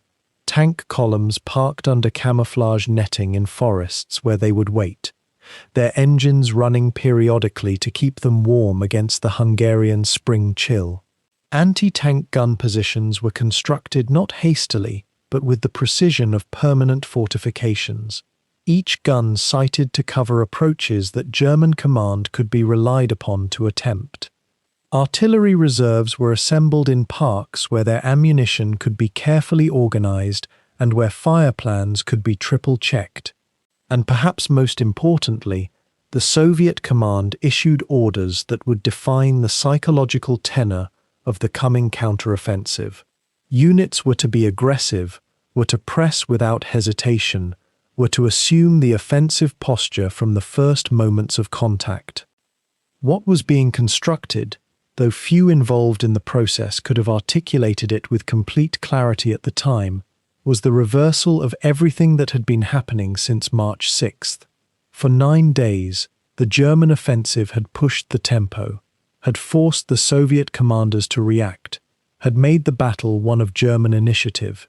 Now, as mid-March arrived, and the thaw became increasingly pronounced, the Soviet side was preparing to seize that initiative and never surrender it again. The process was gradual, building like a storm that assembles itself across a distant horizon while the observer is still basking in afternoon sunshine. One might reflect on how little German high command seemed to grasp of this preparation. Aerial reconnaissance remained limited. Signals intelligence, never the Wehrmacht's strongest asset on the Eastern Front, was consistently overwhelmed by the sheer volume of Soviet radio traffic. And perhaps most significantly, there seems to have been at the highest levels of German command a lingering belief that the Soviets, like all previous German enemies, would eventually run out of resources, would eventually be forced to accept the logic of exhaustion. This was not a new delusion, but it was a delusion nonetheless, and it would prove catastrophic in the days immediately ahead. The terrain itself had become Tolbukin's ally. The marshland and canal systems that had seemed to offer the Germans some protection and opportunity were now being methodically incorporated into a defensive network that would channel Soviet attacks with terrible precision. Soviet engineers, working through the night, and under the supervision of officers who understood that the coming battle would be won or lost in the details of terrain exploitation, positioned their forces not to meet the German advance head-on, but to let it advance into positions of maximum vulnerability. It was a subtle doctrine, requiring patience and faith in calculation, and it spoke to the sophistication that Soviet military thinking had achieved by 1945, for all its remaining brutalities and inefficiencies. By March 14th and 15th, the final preparations were complete. The Soviet forces that would counterattack were positioned. The artillery concentrations were calculated. The reserve armies that would exploit any breakthrough were standing ready in their assembly areas. The logistics chains, though never entirely sufficient, were as organized as Soviet resources could make them. And Tolbukin, in his command post overlooking the landscape he was about to transform into a grave for German armored ambitions, seems to have settled into the kind of patient waiting that only men accustomed to commanding hundreds of thousands of lives can endure. The German offensive was faltering, Soviet strength was gathering, and within hours, perhaps days, the tempo of the entire campaign would shift, and when it did, the Waffen-SS divisions at Lake Balaton would discover that they were no longer the hunters, but the hunted, and that the ground they thought they had conquered would become the ground from which they would have to flee. As the middle days of March deepened, the temperature began its slow, aching climb. The snow that had lain thick across the Hungarian countryside started to soften at its edges, and in the marshes and canal-threaded lowlands near Lake Balaton, something far more treacherous took its place: mud. Deep, patient, relentless mud that would swallow tank treads and turn every road into a question that vehicles could no longer answer. The SS Panzer divisions, which had begun their offensive with careful hope and measured momentum, now found themselves facing an arithmetic of defeat they could not outrun. The Soviets had begun their counter-offensive in earnest around March 15th, and the German gains, never as substantial as Hitler had imagined they might be, became, quite suddenly, territory that had to be surrendered. The order to withdraw came not as a trumpet call to a fighting retreat, but as a slow, resigned acknowledgement that the offensive had exhausted itself. The breakthrough, such as it had been, would not widen. The oil fields at Nagykanizsa would not be secured, and the divisions that had been gathered so carefully near the lake, their remaining Tigers and Panthers and Panzers IV, their trucks and half-tracks and ammunition carriers, would begin the bitter work of falling back. Picture, if you will, the landscape in those early days of the thaw, where armor had moved forward through snow that was firm enough, even if reluctant. The returning retreat had to navigate roads that were no longer roads at all, but long, dark stretches of pooling water and glutinous earth.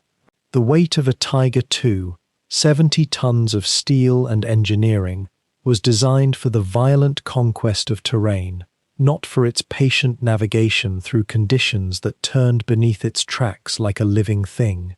Drivers who had learned, through months or years of war, to read ground and weather and the distant vibration of approaching threat, now found themselves locked in a slower, more claustrophobic battle, the engine running, the transmission groaning, the vehicle sinking. It is difficult, from the quiet of our present, to fully grasp what it meant to be a German soldier in these divisions as the season turned. The fuel crisis that had been acute in February had become, by mid-March, something approaching a catastrophe. Trucks that had carried supplies forward could not carry them forward anymore. The supply lines that connected the advancing armor to the depots in the rear, already stretched thin, already vulnerable to Soviet air attack and partisan activity, began to collapse, not dramatically, but through a kind of systemic exhaustion. When the offensive stalled, when it became clear that no breakthrough was widening, the fuel trucks that remained were needed not to push deeper, but to pull back, and there was not enough fuel. Let that sit for a moment. An army in retreat, needing fuel to move, unable to secure fuel, because the offensive that was supposed to secure the fuel fields had failed. The circularity was almost cruel in its precision. Some vehicles, panzers that had weathered months of fighting, trucks that had run supplies across thousands of kilometers, half-tracks and motorcycles and support vehicles of every variety, simply could not be moved. The fuel ran out. The engines went silent. The crews, receiving orders to fall back, had to make the decision, 100 times over, to abandon the machine, pour out what little remained of the supply, disable what could be disabled, and walk. The roads themselves became corridors of this slow surrendering. Imagine them as the thaw deepened. Fresh mud coating everything, the smell of diesel and hot metal mixing with the smell of the earth itself, turning up from beneath the snow. Columns of vehicles moving backward through the same terrain they had crossed forward, only days before. The difference was not merely directional, though. A retreat carries a different weight than an advance. An advance has momentum. It has the possibility of something ahead. A retreat is a narrowing, a contraction, the slow acceptance that what was hoped for will not be. The vehicles that could move did. The vehicles that could not, did not. The Leibstandarte Adolf Hitler, the first SS Panzer Division, which had hoped to strike deep into the Soviet defenses, and perhaps, though this seems to have been a hope whispered rather than stated, salvage something of the German strategic position, instead found itself managing a withdrawal through conditions that grew more hostile with each day. The division had received, not long before, that extraordinary humiliation, Hitler's order to remove the unit's honor cuffbands, an act of public rebuke that had cut deeper than any battlefield loss. And yet the soldiers, and here one must acknowledge a kind of grim professional competence, managed the retreat with what order they could maintain. The 12th SS Panzer Division Hitlerjugend, composed of younger men, many of them conscripted from the Hitler Youth in their late teens, faced the psychological complexity of a retreat that proved, quite starkly, that the promises made to them had been hollow. They had been told they were the future. They had been told they were unbeatable. They had been given elite training and access to the finest armor the German industry could produce. And now they were walking, or riding in vehicles that were running on the last of the fuel, through mud and thaw, away from the lake they had been sent to defend. How does a 19-year-old soldier process that? We do not have many accounts. Most did not survive to write memoirs, but one can imagine the silence in those vehicles, the exhaustion, the slow realization that history had not written them into its narrative as they had been taught to expect. The withdrawal was not immediate. The retreat unfolded across days, some divisions fighting rearguard actions, others simply moving. The terrain itself dictated much of the pace. Where the ground was slightly higher, firmer, vehicles could move more quickly. Where it descended into marshland or where the spring thaw had created zones of standing water and mud so deep it seemed to generate its own gravity, movement became something slower and more desperate. Tank transporters, which had been used to move damaged vehicles toward repair facilities, became increasingly useless. Without fuel to move them, they became, in effect, additional losses. If a transport broke down in the mud with a panzer aboard, well, the panzer was not going anywhere. It was easier to abandon them both. Across the face of the withdrawal, one sees details that speak to the broader arithmetic of collapse. A Tiger II, immobilized because its transmission had failed and repair parts were not available and would not have mattered anyway because there was no fuel. Its crew, 6 men, climbing down and walking away. A column of trucks, moving backward, encountering a Soviet air attack and scattering off the road into the trees, some making it, some not. A fuel depot, discovered to be empty, because the unit that was supposed to have supplied it had itself been pushed back. A motorcycle courier, moving between divisional commands, getting lost in the thaw-blurred landscape and never arriving at his destination. The human cost of this phase was distinct from the cost of the offensive itself, though no less real. In an attack, soldiers at least have the clarity of intention, however much that intention might be based in delusion. In a retreat through mud, exhaustion, and the knowledge that the war itself is being lost, there is a different kind of wear.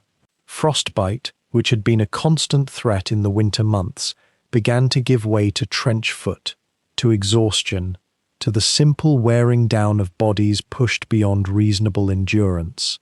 The rations grew more sparse. The coffee, when it was available, was thin and bitter.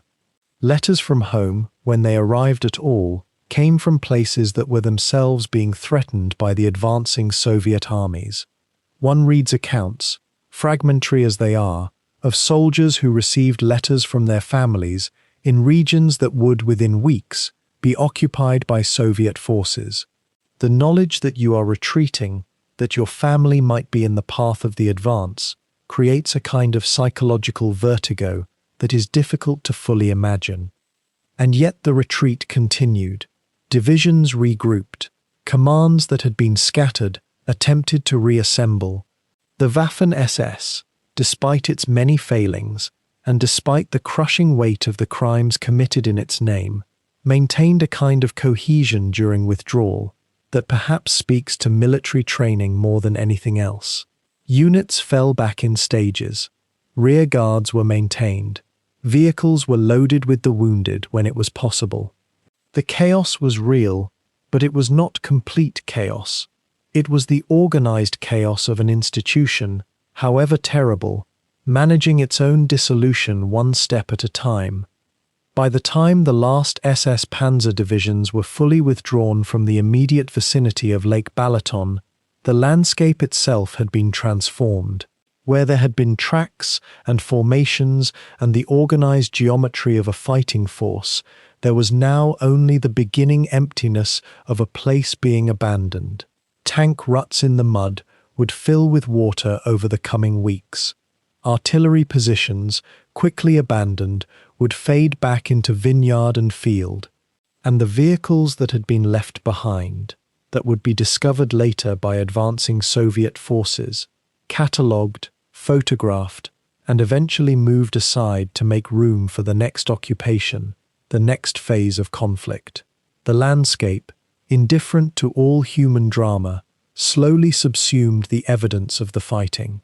The thaw deepened, spring came to Hungary, and the war moved on, eastward, toward its final conclusion. Yet there was something deeper, something that no amount of courage or tactical skill could overcome, that had already decided the outcome of Lake Balaton before the first shell flew across the water. In those final months of the European war, as the Wehrmacht gathered its remaining armor and will for one last throw, the German war machine was being strangled by a shortage so total, so pervasive, that it touched every decision from the high command down to the individual crewman in the turret of a Panther tank. This was the fuel crisis, and it had been tightening its grip for months, growing worse with each passing week. Consider for a moment the mathematics of industrial collapse. In January 1945, German synthetic fuel production had fallen to barely 12,000 tons per month. By March, when Operation Frühlingserwachen was being prepared, that figure had continued its decline. The Allies, meanwhile, were producing roughly 100 times that amount, not just for their own forces, but with surplus to spare. The gap was not merely a gap anymore, but an unbridgeable chasm, and yet the German General Staff and Adolf Hitler himself were asked to plan a major offensive. It is perhaps one of the most bewildering calculations of the entire war, and perhaps one of the most human. The oil fields themselves, those distant wells near Najikaneja that Hitler believed were still worth fighting for, had become almost mythical in their importance. They represented possibility. They represented fuel. They represented, in the aging dictator's mind, a reprieve. But the hard truth was that even had the offensive succeeded, even had the Wehrmacht managed to secure those oil fields entirely, the infrastructure to extract, refine, and transport that oil back to the battlefront no longer existed. The refineries had been bombed. The rail lines had been severed. The trucks that would have carried fuel to the divisions were themselves in short supply, eating fuel to move fuel. It was a trap of mathematics.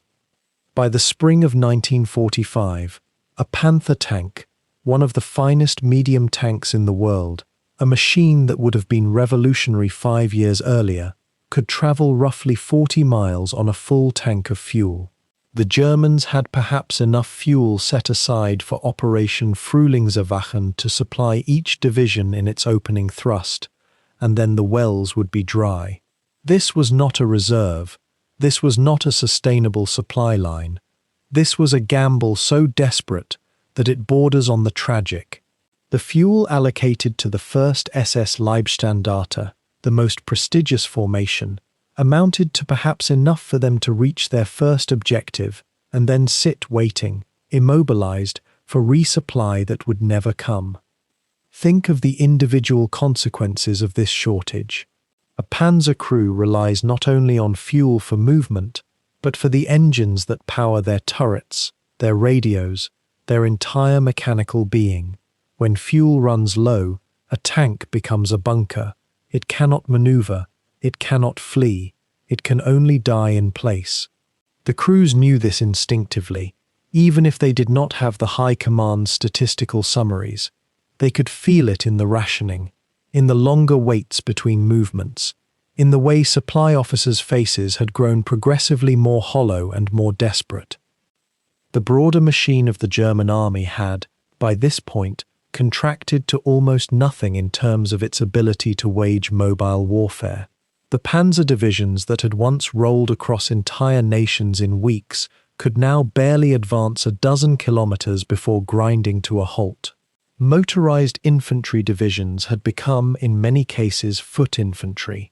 The flexibility that had once defined German military doctrine, the blitzkrieg concept of rapid, concentrated force, had become impossible. The war had shifted from one of movement to one of attrition, and attrition favored the side with the greater industrial capacity. By some accounts, and these are necessarily estimates made after the war from surviving German records, the Wehrmacht was consuming fuel at a rate of roughly 300,000 tons per month during periods of active operations. In early 1945, production plus captured supplies and requisitions from conquered territories was providing somewhere in the neighborhood of 60,000 tons per month. The difference, that breathtaking gap, was being made up by drawing down emergency reserves. Those reserves were finite. They would last, perhaps, until late spring. After that, the German army would be fighting on fumes, quite literally. What is perhaps most poignant is that this was not a sudden crisis.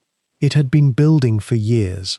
In 1943, the synthetic fuel plants had been damaged and disrupted. In 1944, the bombing campaign had intensified, striking not only the refineries, but the transportation network that distributed fuel to the front lines. 2. By early 1945, the situation had become almost philosophical, not a problem to be solved, but rather a fate to be accepted. The commanders at Lake Balaton knew this. Many of them had looked at the fuel allocations and felt the weight of inevitability. Yet the order came anyway. Operation Frühlingserwachen would proceed. The SS Panzer divisions would be committed. The fuel that had been so desperately husbanded would be poured into the engines of tanks and trucks. And in doing so, the German General Staff was gambling not only on a military breakthrough, but on the fuel crisis itself, somehow reversing, somehow running backward, somehow becoming less acute. It was desperation wearing the uniform of strategy. The Hungarian people caught in the path of the advance witnessed this fuel shortage in their own way. They saw vehicles abandoned when they ran dry. They saw German soldiers siphoning fuel from abandoned trucks. They saw the Wehrmacht moving with the slowness of an exhausted animal, not the swiftness of the blitzkrieg they may have heard about years before. The countryside became a landscape of mechanical ghosts, tanks with empty tanks, trucks stripped for parts, the detritus of an army that was slowly but inexorably being cannibalized for its own survival. While the German panzer columns fell back through the slushy roads and thawing fields around Lake Balaton, a quieter, more diffuse tragedy unfolded in the villages and farmsteads scattered across the Hungarian countryside. The civilians of this region, farmers, schoolteachers, shopkeepers, families who had lived through 4 years of war already, found themselves caught in a peculiar and terrible compression of history. The Germans were retreating, the Soviets were advancing, and the ground beneath Hungary was no longer stable. Many Hungarians had harbored complicated feelings about the Nazi presence in their country. Hungary had been coerced into alliance, yet some Hungarian forces had fought alongside the Germans, while others had quietly harbored resistance. By March 1945, the war was visibly ending. The advance of the Red Army felt inevitable, and with that inevitability came fear. Genuine, profound fear rooted in rumor, propaganda, and the real atrocities that Soviet soldiers had witnessed and committed on their own soil as they pushed westward. In the villages nearest the lake, the retreat created an accordion-like compression of conflict. German troops would pass through a settlement, perhaps requisitioning the last supplies, perhaps offering protection, perhaps simply occupying space. Within hours or days, those same soldiers would be gone, pulling back toward Lake Balaton's western shore or beyond. Then came the quiet aftermath, the nervous waiting, and then the arrival of Soviet forces. The interval between departure and arrival was often brief, but it was the interval that held unbearable tension. What had the Germans left behind? What would the Soviets do when they arrived? Consider the experience of a family in a village like Dinez or Somod, small places whose names appear rarely in the historical record because their suffering was ordinary, scattered, and largely undocumented. A grandmother might have watched German soldiers fill water containers in her well. Her grandchildren, terrified and curious in the way children are, might have watched too. The Germans, many of them themselves exhausted and hollow-eyed, were not always unkind to civilians.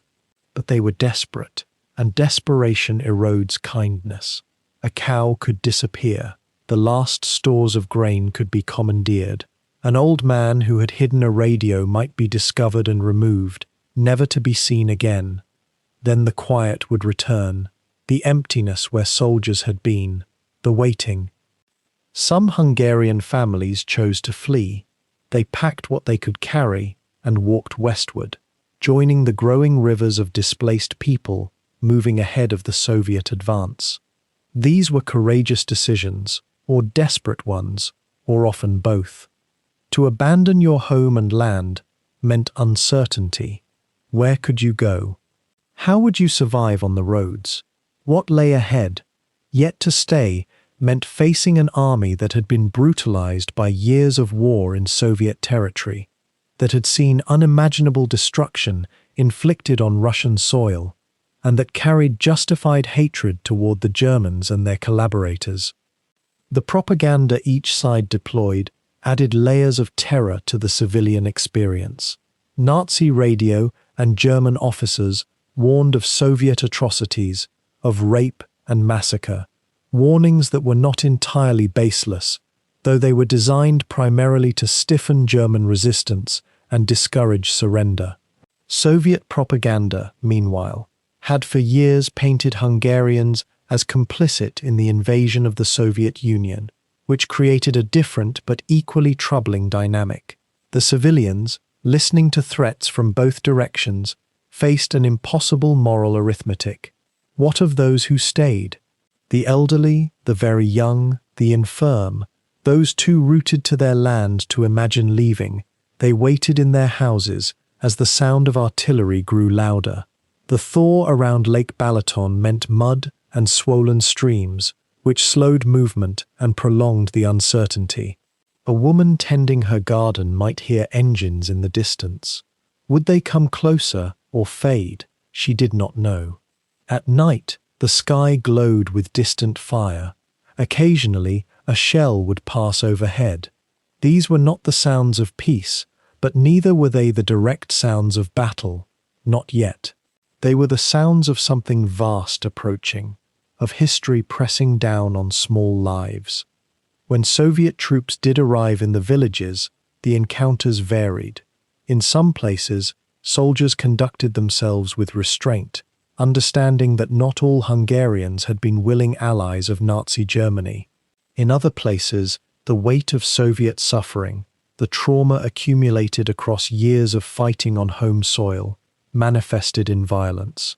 Historians find it difficult to speak in generalities about these moments because the variations were profound, yet the pattern of civilian vulnerability was constant. Women and girls were particularly at risk. Theft occurred. Accusations of hidden German sympathies could lead to arrest or execution. The Hungarian Catholic Church, which had been compromised by its dealings with the fascist Arrow Cross movement in the final year of the war, attempted in some regions to shelter civilians and advocate for restraint. Some priests were killed, some were ignored, some managed fragile negotiations that allowed pockets of safety. These individual stories, the priest who hid Jewish children, the widow who fed Soviet soldiers, the village elder who spoke to both occupiers in turn, existed alongside the larger tide of displacement and loss. The infrastructure of ordinary life dissolved in those weeks.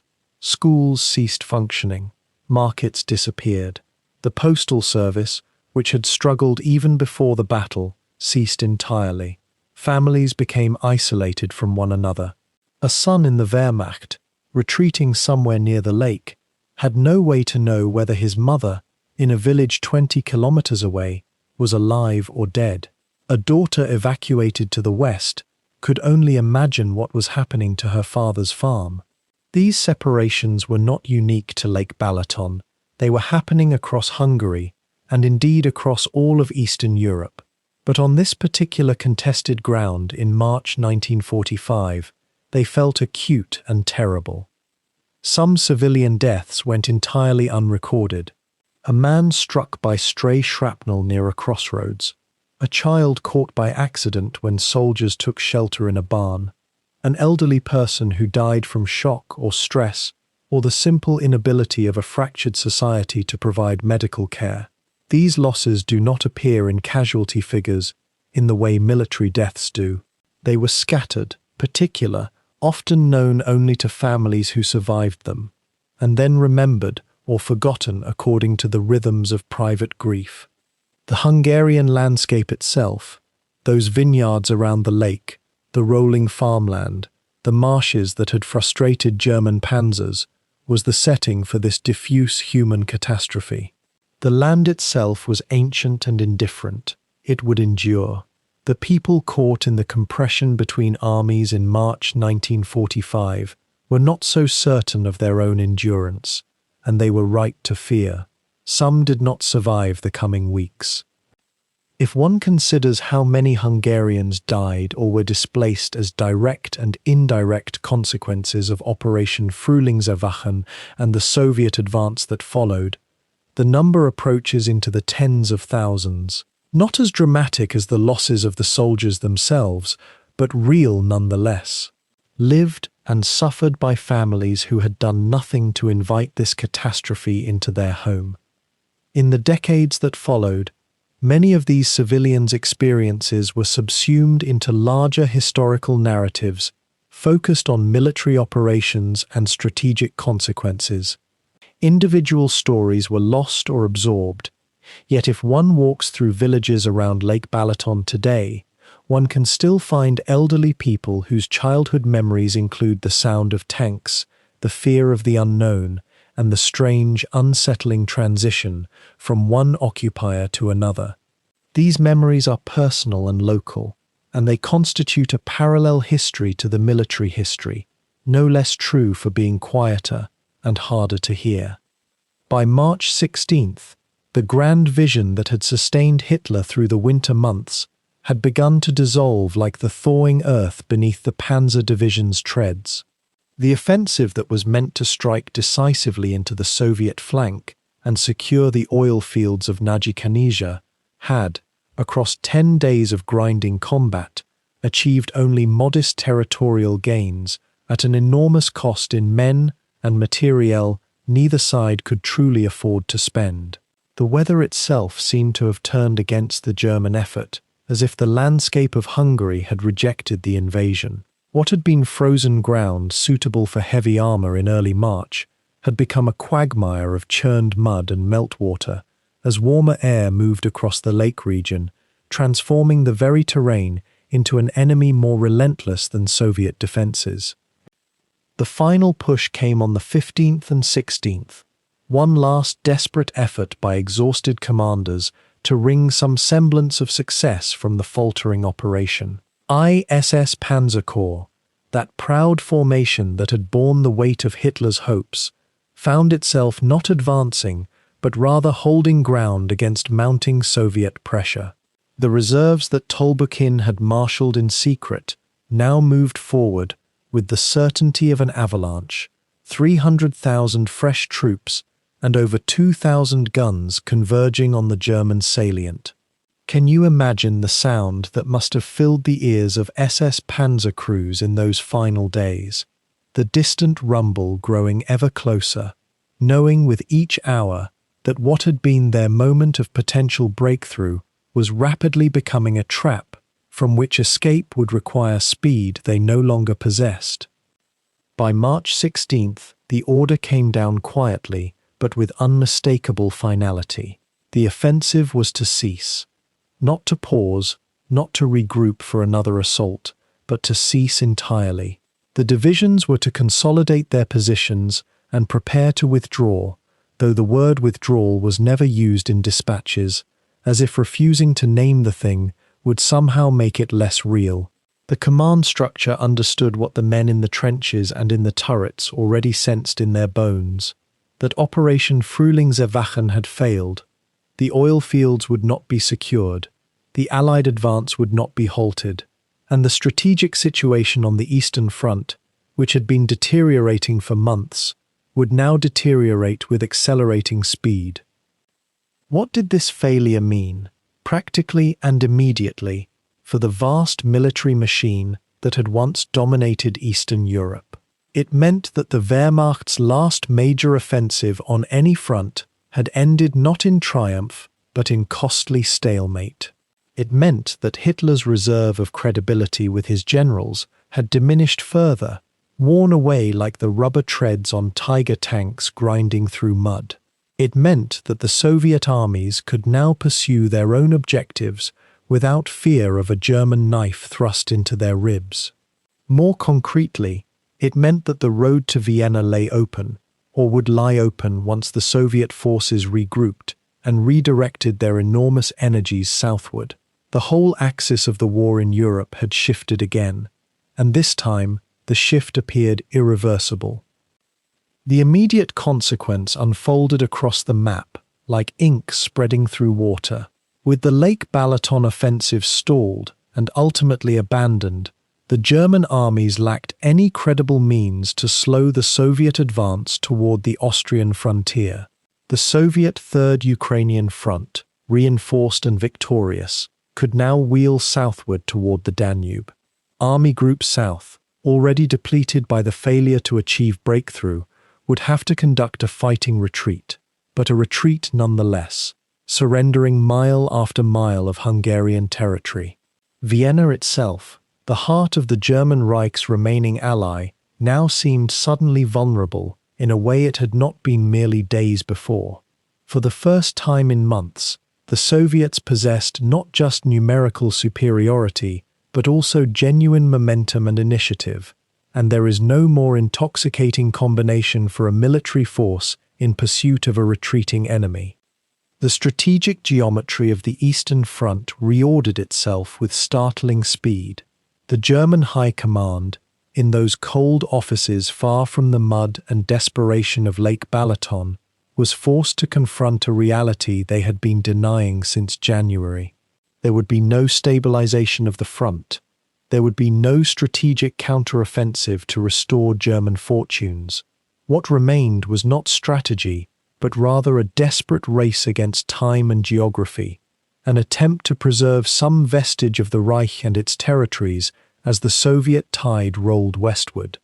The men who had sat in conferences planning Operation Frühlingserwachen in January, speaking of encirclements and oil fields and restored German power, now spoke only of holding territory long enough to negotiate, or if negotiation failed, of orderly retreat to defensive positions that might hold the Soviets at bay for another season, though even these voices were growing quieter. Perhaps the most significant immediate consequence was psychological rather than military, though psychology matters in warfare as much as firepower and logistics. The German officer corps had committed itself to this offensive, had assembled what remained of the elite Waffen-SS divisions, had moved limited reserves into position, had staked what little prestige the army still possessed on an operation that was supposed to demonstrate that the German military machine retained the capacity for decisive action. The failure of that demonstration, televised by messenger and dispatch throughout the command structure, had a corrosive effect on confidence that no amount of propaganda could repair. If the 1st SS Leibstandarte and the 12th SS Hitlerjugend could not break through on ground they had chosen to attack, against an enemy they believed themselves superior to in training and doctrine, then what could they accomplish? More broadly, if Germany's last offensive had achieved only stalemate at the cost of irreplaceable resources, what future remained? In the Soviet command structure, by contrast, the collapse of the German offensive had the opposite effect. Tolbukin and his officers, who had braced for a potentially serious German threat, now saw their defensive preparations not merely as adequate, but as the foundation for something far more ambitious. The reserves they had held back in anticipation of German breakthrough could now be unleashed, not in defense but in pursuit. The war on the Eastern Front was shifting from a contest of uncertain outcome to something that appeared increasingly inevitable in its conclusion. Every hour that passed without a successful German counteroffensive moved that conclusion closer. The Soviets could now plan not merely to stop the Germans, but to advance on their own terms, toward their own objectives, according to their own timeline. The strategic consequences radiated outward across the map. Without a German defensive line anchored on Lake Balaton and the captured oil fields, the path to Vienna was indeed open, and beyond Vienna lay the rest of Austria and the approach to southern Germany itself. The Soviet armies could now begin planning the Vienna offensive in earnest, knowing that German opposition would consist of battered divisions lacking reserves or realistic defensive positions.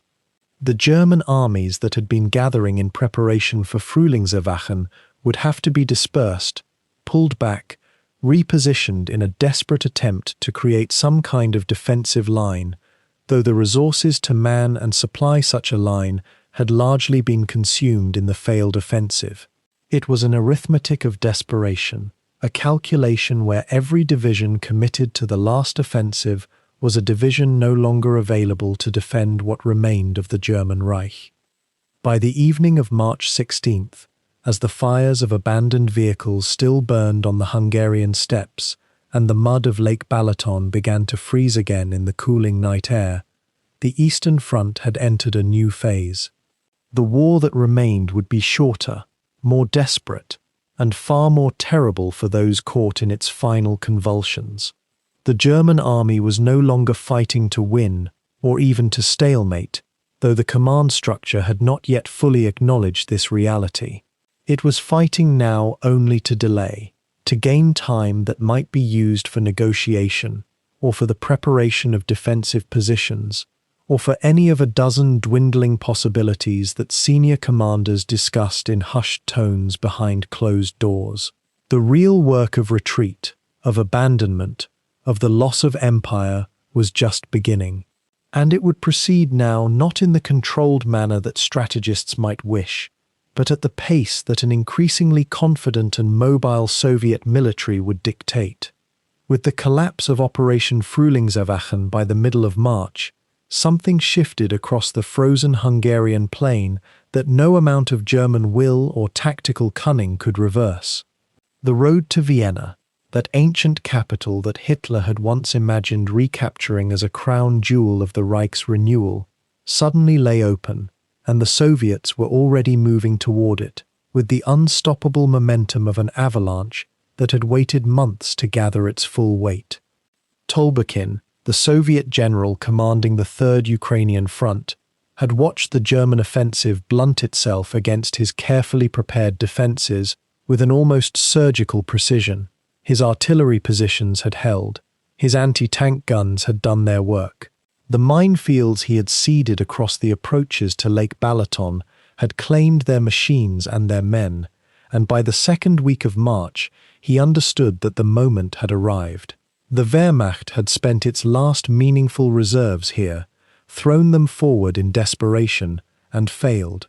Now, they had nothing left to throw back. Even as the Leibstandarte and the 12th SS Hitlerjugend began their painful withdrawal through the mud, vehicles abandoned for lack of fuel, entire companies consolidated into platoons, the great panzer divisions of Nazi Germany reduced to exhausted remnants, Tolbukin was preparing what would become the Vienna offensive. The Soviet Second and Third Ukrainian fronts, under his command and that of Malinovsky, began repositioning their forces not merely to hold the territory they had defended, but to pour through the gaps that the failed German offensive had created, and to pursue the retreating enemy with relentless pressure. What makes this moment historically significant, and this is worth sitting with for a moment, is that the collapse at Lake Balaton fundamentally altered the timeline of the entire Eastern Front's final phase. Had the Germans somehow achieved what Hitler had envisioned, had they broken through to Nagykanizsa and secured those oil fields, had they managed to split the Soviet advances and create even a temporary respite, the war's conclusion might have stretched out by weeks or months. Instead, the failure meant that Soviet operational planning could accelerate.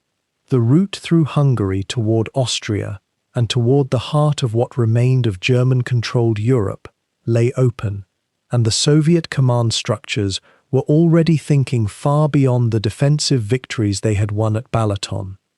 The terrain that had worked so much to the Germans' disadvantage now became their torment in retreat. The thaw that had slowed the German advance with mechanical breakdowns and bogged-down armor now swallowed German units whole. Vehicles that had limped forward in the offensive now simply could not retreat fast enough. Supply lines that had been stretched to their breaking point during the attack became impossible to maintain during the withdrawal. Soldiers who had endured the winter in defensive positions now found themselves running, trudging really, through mud that seemed to have no bottom, toward the west, toward Austria, toward a border they had once crossed with such confidence. By late March, the Soviet armies had begun their systematic pursuit. The Third Ukrainian Front, pushed northwestward out of Hungary. And here, we encounter one of those questions that historians still debate with quiet intensity. Would the Soviets have reached Vienna as quickly as they did without the German offensive at Balaton? The answer appears to be no. The failed German assault, paradoxically, had opened the road by breaking the enemy's will and capability to defend it any longer. Where German defensive lines might otherwise have held for weeks, costing the Soviets precious time and men, the battlefield at Balaton became instead a springboard. The Vienna offensive itself would unfold across the landscape that Lake Balaton's failed defense had vacated. Soviet columns drove through villages that Hungarian civilians had learned to fear, not for the cruelty of conquest, but for the chaos of armies moving faster than supplies could follow. The Soviet command, sensing that the door was opening and that the German Wehrmacht in the south was now running rather than fighting, accelerated their own timetables. Infantry divisions that had been held in reserve were committed to the pursuit. Tank corps that had been carefully husbanded began to motor westward through the Hungarian countryside. Consider the psychological dimension of this moment.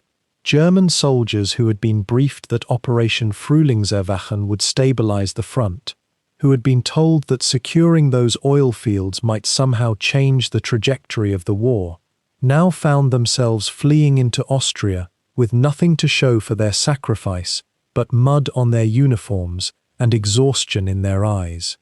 The promise of the offensive had evaporated like mist over the lake, and the Soviets, conversely, had learned that the German Wehrmacht, even with its elite SS Panzer divisions, even with its newest heavy tanks, even with Hitler's personal strategic directives, could no longer achieve what it set out to do. The geographical consequence was simple but sweeping. Where the German-Hungarian border had been a contested zone of advance and retreat, it now became a line of Soviet pursuit. The Austro-Hungarian border, which had seemed distant and abstract during the Balaton campaign, now loomed rapidly closer. By the end of March, the first Soviet units were entering Austrian territory. By early April, the Third Ukrainian Front was driving toward Vienna itself, and the Wehrmacht command in the south was no longer thinking about grand strategic offensives or the recapture of anything. They were thinking about survival. In a very real sense, Lake Balaton had handed the Soviets the keys to Austria, not through any stunning victory in battle. The fighting there had been fierce, but inconclusive in operational terms, but through the revelation that German strength was finally, demonstrably, irrevocably spent. The last great panzer offensive of the Third Reich had failed, and in that failure, the path to Vienna lay open. Tolbukin and Malinovsky would advance across that open road with the inexorable patience of commanders who knew that time, geography, and numerical superiority were all now working in their favor. The Vienna offensive would be remembered as one of the final great Soviet operational successes of the European war. Armies would move with swift purpose. Territory would be measured not in bloody defensive battles, but in kilometers of pursuit. And the strategic consequence would be that Soviet forces, not Western forces, would liberate and occupy Austria, shaping the occupation zones and the Cold War that would follow. All of this had its roots in the frozen marshland and thawing mud around Lake Balaton, where the last German dream of halting the Soviet advance had drowned in snowmelt and Soviet artillery. When historians turn to the spring of 1945 and trace the trajectory of German offensive capability, Lake Balaton emerges not as an isolated failure, but as something quieter and more final. The last moment when Hitler's regime could still mount what resembled a conventional army operation, mobilizing divisions, concentrating armor, and attempting to seize territory through force of will rather than desperation. After Frühlingserwachen collapsed into withdrawal and mud, the German army would fight on, yes, but never again would it gather sufficient fuel, ammunition, and cohesion to launch a coordinated multi-division offensive across a broad sector. The campaigns that followed, the defense of Vienna, the last stands in Pomerania, the dissolution in the Ruhr pocket, these were reactive, fragmented, the movements of a force no longer capable of choosing where it would fight. Balaton, then, marks a threshold. It is the final gasp before the long exhale. The reasons lie partly in arithmetic and logistics. The offensive consumed enormous quantities of fuel precisely when fuel was becoming as scarce as hope.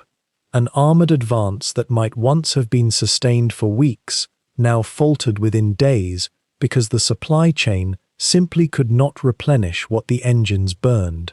But there was also something subtler, something that touched the very foundation of German military identity. The Waffen-SS Panzer divisions that concentrated around Lake Balaton had for years been the regime's elite striking force. Divisions that carried not just military prestige, but political weight, ideological weight. Their reputation for aggression and tactical flexibility had made them Hitler's preferred instrument of redemption. When they stalled in the mud near Savys, when they pulled back through the thaw, when they failed to secure the Najikanische oil fields that were supposed to fuel a new offensive capacity, something beyond a tactical defeat occurred. The myth began to crack. The Leibstandarte Adolf Hitler, in particular, suffered a wound that was as psychological as it was material. The division had been formed as Hitler's personal bodyguard, expanded into a panzer unit, and had fought across the continent with a reputation for ferocity and loyalty that was almost inseparable from its identity.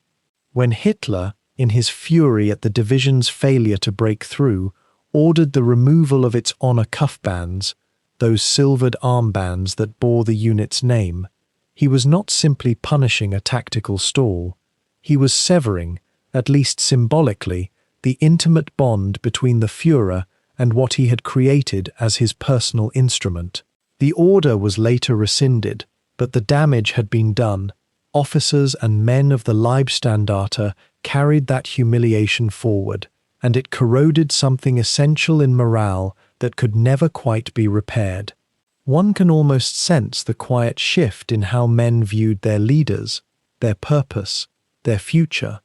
The 12th SS Hitlerjugend, composed largely of fanatical young men barely old enough to drink, also found itself battered and scattered after Balaton. These divisions had entered the war as expressions of ideological fervour and had been honed into combat units. But by 1945, they were being worn down by attrition that no recruitment drive could offset. For every seasoned NCO who fell, there was a 17-year-old recruit with weeks of training trying to fill a gap. The cohesion that had made SS Panzer formations dangerous, that tightly knit combination of veteran leadership and youthful aggression, began to fray. After Balaton, as these divisions withdrew east toward Austria and then toward the final defense of the Reich, they operated more often in fragments than as intact units. A company here, a battalion there, separated from their parent formations, incorporating replacements who had no history together, no shared experience of victory or survival.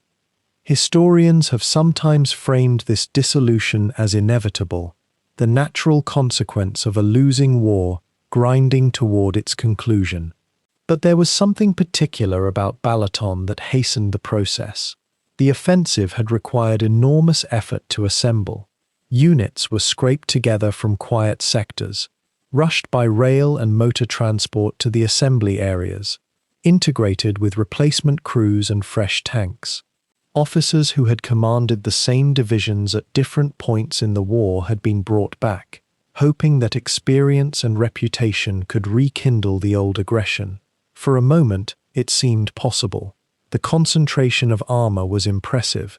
The initial barrage was, by 1945 standards, still formidable. But when that initial momentum could not be sustained, when logistics and Soviet resistance combined to grind the advance to a halt after just days, the entire structure of expectation collapsed. What had been assembled for one great blow could not easily be reassembled for another. The divisions had burned through fuel reserves that could not be quickly replenished. They had suffered losses in men and machines that depleted the already thin replacement system. They had spent their accumulated reputation, in some cases literally, as with the Leibstandarter's cuff bands, and that reputation, once spent, could not simply be restored by another order from above. The soldiers who had participated in Frühlingserwachen, particularly those in the SS divisions, had been told that this was their moment, their chance to turn the war, to prove once more that German warriors could still achieve the impossible. When the impossible did not occur, something shifted in how they understood their place in history. From a broader strategic perspective, historians mark Balaton as the last moment when Germany could have theoretically influenced the shape of the post-war order through military action. If, through some combination of luck, better supplies, and weaker Soviet resistance, the Germans had broken through to Nagy-Kanizsa and actually secured the oil fields, or even convinced Hitler and his generals that this was a viable avenue for further operations, perhaps more reserves might have been funneled southward. Perhaps the Soviet advance toward Vienna and Austria might have encountered more resistance. It is speculative, one must acknowledge, and the reality is that even had Balaton succeeded tactically, the underlying arithmetic of the war was already settled. But historians have often noted that military commanders do not always accept arithmetic. They wage war on possibility as much as on facts. Balaton was the last chance for that possibility to manifest as something more than fantasy. After Balaton, the German army's remaining offensive capacity was essentially spent. What remained were the defensive struggles, the incremental retreats, the rearguard actions. And for the SS Panzer divisions in particular, there was a shift from the aggression that had defined them into something closer to despair. Some units fought with renewed determination, perhaps precisely because they understood that the end was approaching. Others experienced a kind of resignation, a sense that the mythology had been exposed as hollow. When these divisions were later reformed or reorganized in the final weeks of the war, they were shadows of their earlier selves, smaller, exhausted, composed increasingly of boys and old men, grafted together by circumstance rather than unit pride. Balaton, then, represents more than a single failed offensive. It marks the moment when the Waffen-SS's trajectory turned decisively from the ascending arc of the early war toward the descending arc of the final collapse. The divisions that gathered near the frozen lake in early March 1945 were still capable of impressive violence and tactical maneuver, but they were no longer instruments of conquest, no longer credible as the vanguard of a resurgent Reich. They were, whether they knew it or not, already in their withdrawal. The mud would reclaim the fields they had briefly held, the thaw would erase the tracks of their retreat, and by summer, the entire theatre of operations would be in Soviet hands. Hungarian sovereignty would be a matter of Soviet discretion, and the idea of Germany as a military power would be extinct. All of that future was already written in the slow recoil of the SS Panzer divisions from the shores of Lake Balaton in March 1945, even if the men involved could not yet fully read the text. The fields around Lake Balaton lie quiet now, as they have for nearly 80 years, though the earth beneath them remembers what the men above it have largely forgotten. If you were to drive through the Hungarian countryside in the region where the Savys Canal cuts through the landscape, or along the gentle rising ground near Simontornia, you might notice almost nothing to distinguish these acres from any other European farmland in spring. The same weathered fences, the same scattered farmhouses with tile roofs grown grey with age, the same patient work of cultivation that follows every season. Yet beneath that surface calm, the evidence of March 1945 remains, embedded in the soil itself and in the slow accumulation of memorial stones and plaques that dot the region like quiet testimony. There is a modest memorial near the village of Sarvis, erected decades after the battle by local historians and veterans associations, which stands in a small copse of birch trees that were likely saplings when the tanks rolled through. The inscription is weathered now, the names carved into its face worn smooth by rain and frost, and few visitors pass by anymore. The highway has shifted, tourism has developed elsewhere, and the battle itself has receded into the deepest folds of military history, overshadowed by the vast catastrophe unfolding elsewhere on the continent. Yet those who do find their way to such places often report a peculiar quality to the silence there, as if the landscape itself maintains some residual awareness of the violence that once tore through it. Whether this is genuine atmospheric sensitivity or simply the power of knowing what happened there, the effect is real enough to those who stand among the memorials. The Hungarian government has preserved certain sites with conscious care. Near Nagykanizsa, where the southern spearhead of the offensive pushed toward the oil fields that Hitler so desperately needed, local authorities have established small museums and interpretive markers along walking trails. These present the battle to visitors, families from Budapest mostly, and occasional German and Russian tourists, tracing ancestral connections to the conflict, through the lens of archaeological and documentary evidence. Photographs from 1945 show the same lake from different angles, the same shoreline where Soviet artillery once prepared its counter-barrage, now lined with recreational boats and fishing platforms. The transformation is almost jarring, this collapse of martial urgency into ordinary leisure, and it raises a gentle question that many historians have pondered. How quickly does the geography of violence return to neutrality, and does it ever truly do so? The Soviet memorials in the region present a different aesthetic altogether. Rather than the delicate, introspective tone of the Austrian and German monuments, Soviet commemorations tend toward monumentality, larger sculptures, broader inscriptions celebrating the role of the Red Army in the final defeat of fascism. But these too have weathered with time, and the ideological fervor that once animated them has faded into something more universally human, the simple marking of mass burial sites and the preservation of names. In some places, local residents have added to these official monuments through their own initiatives, tending graves, leaving flowers, maintaining a continuity of memory that transcends the original political purposes of the memorials. Perhaps most intriguingly, the landscape itself has retained certain physical traces that require no interpretation, no plaque, or scholarly apparatus to understand.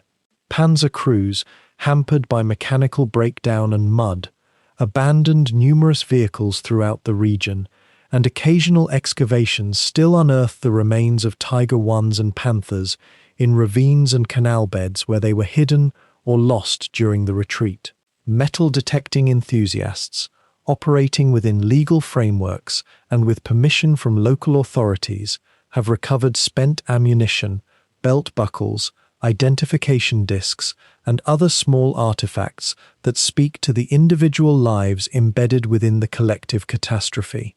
These objects, when properly archived, become data points for historians, but they remain also something more personal, the material residue of individual humans who walked through those fields nearly a century ago and did not walk away.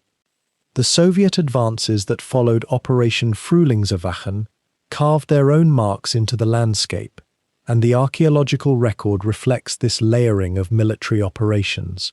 Tank traps and anti-tank obstacles, hastily constructed by Hungarian and Soviet engineers in February and March of 1945, remain visible in certain locations where preservation efforts have been sustained.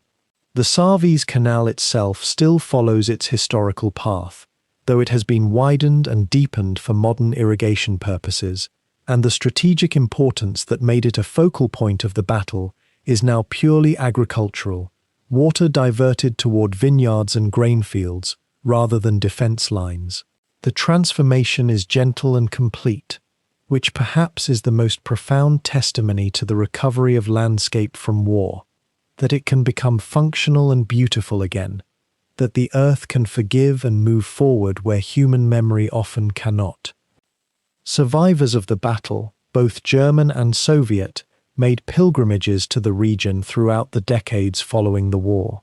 Some came seeking the places where they had nearly died, seeking to reconcile memory with geography, to confirm that the landscape had not fundamentally shifted in the interval of their own aging. Others came searching for fallen comrades, hoping that memorials might serve as some form of closure to losses that had never quite healed. These pilgrimages have declined, as the generation of direct participants has passed away, and the battle has become increasingly the province of historians and enthusiasts rather than those who experienced it directly. This generational shift is visible in the character of memorials, which have gradually become more academic and less personal, more interpretive and less elegiac. The Hungarian countryside around Lake Balaton has preserved its own cultural memory of the war years in ways that transcend formal commemoration. Local folklore, family stories passed down through households, and the ordinary conversations of rural communities contain embedded references to the war, to the months when the front lines moved back and forth across these very fields. Elderly villagers, now themselves approaching the end of their lives, recall childhoods interrupted by military operations, the terror of artillery, the arrival and departure of German, Soviet, and Hungarian forces in succession.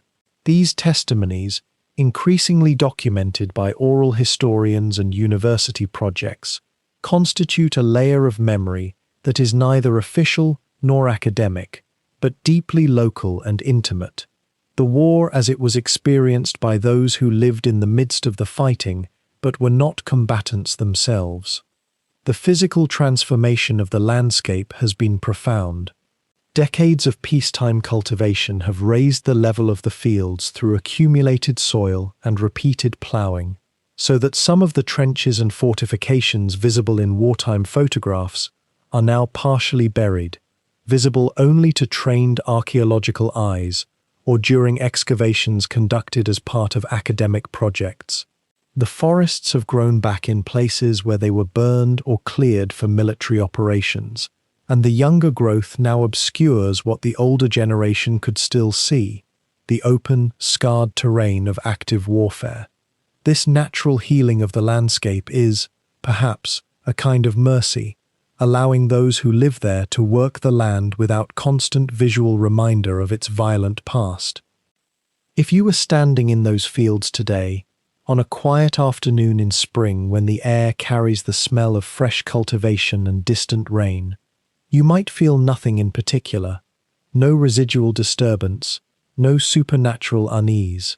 The land has absorbed what happened there into itself, much as it has absorbed countless other wars and violences across the long centuries of European history. Yet the memorials remain, small and quiet, as if asking a persistent question of those who pass. Do we remember? And if so, what have we learned from this particular remembrance? The answer, like the landscape itself, shifts with the seasons and with the changing perspectives of those who pause to consider it. The mist lifts slowly from Lake Balaton as the sun finds the eastern horizon, pale and without hurry, the way it has risen for nearly 80 years since those final desperate days of March. The water lies still now, a long silver mirror stretching toward the Bocconi Hills, and if you were to stand there on that shore in the early light, you might feel the weight of silence, not emptiness exactly, but the kind of quiet that comes after great noise has finally ceased. The reeds along the water's edge sway in the same gentle breeze they have always swayed. The vineyard slopes rising from the southern bank hold their patient rows, the soil beneath them richer perhaps, denser with what time and seasons have worked back into the earth. It is tempting to imagine that a landscape forgets, that the ground itself washes clean, that water carries away the memory of turmoil, the way spring thaw carries off the winter's accumulated weight. But the truth, if we listen carefully to what historians and archaeologists have found in this region, is quieter and more stubborn than that. The tank tracks that carved through the mud in those March days left impressions that shaped the earth in ways both visible and invisible. In certain places, the soil composition still shows the scars of heavy armor and fuel spills. Local farmers speak, even now, of finding shrapnel and fragments in their fields after rain, as though the land itself is slowly releasing what was forced into it. The weight of those few weeks in 1945 did not disappear. It settled. It became part of the place. What remains is not dramatic. There are no great monuments dominating the landscape. The Hungarian countryside does not announce what happened there. It does not need to. The visitor who walks through Simontornia or follows the canal roads where ISS Panzer Corps struggled forward through gathering Soviet fire will find mostly pastoral beauty, a region that has learned to live with its history in the way that very old places do, with neither apology nor performance. There are small memorials, scattered and understated. A plaque here, a cemetery's quiet rose there. The Orthodox cross rising from a Soviet gravesite. German inscriptions weathered into illegibility. These do not dominate the consciousness of those who live nearby. They exist as they do in so many places across Eastern Europe, as fact, as part of the texture of home. And yet there is something worth sitting with in that quiet persistence. The men who died on those fields, the exhausted panzer crews who woke to the February cold, knowing they were being sent into what they suspected was a final, futile gesture. The Soviet defenders who held the canal lines, knowing that even if they broke here, the momentum of history was no longer against them. The Hungarian civilians who watched foreign soldiers move through their villages, retreating and then occupying again, with no power over what came next.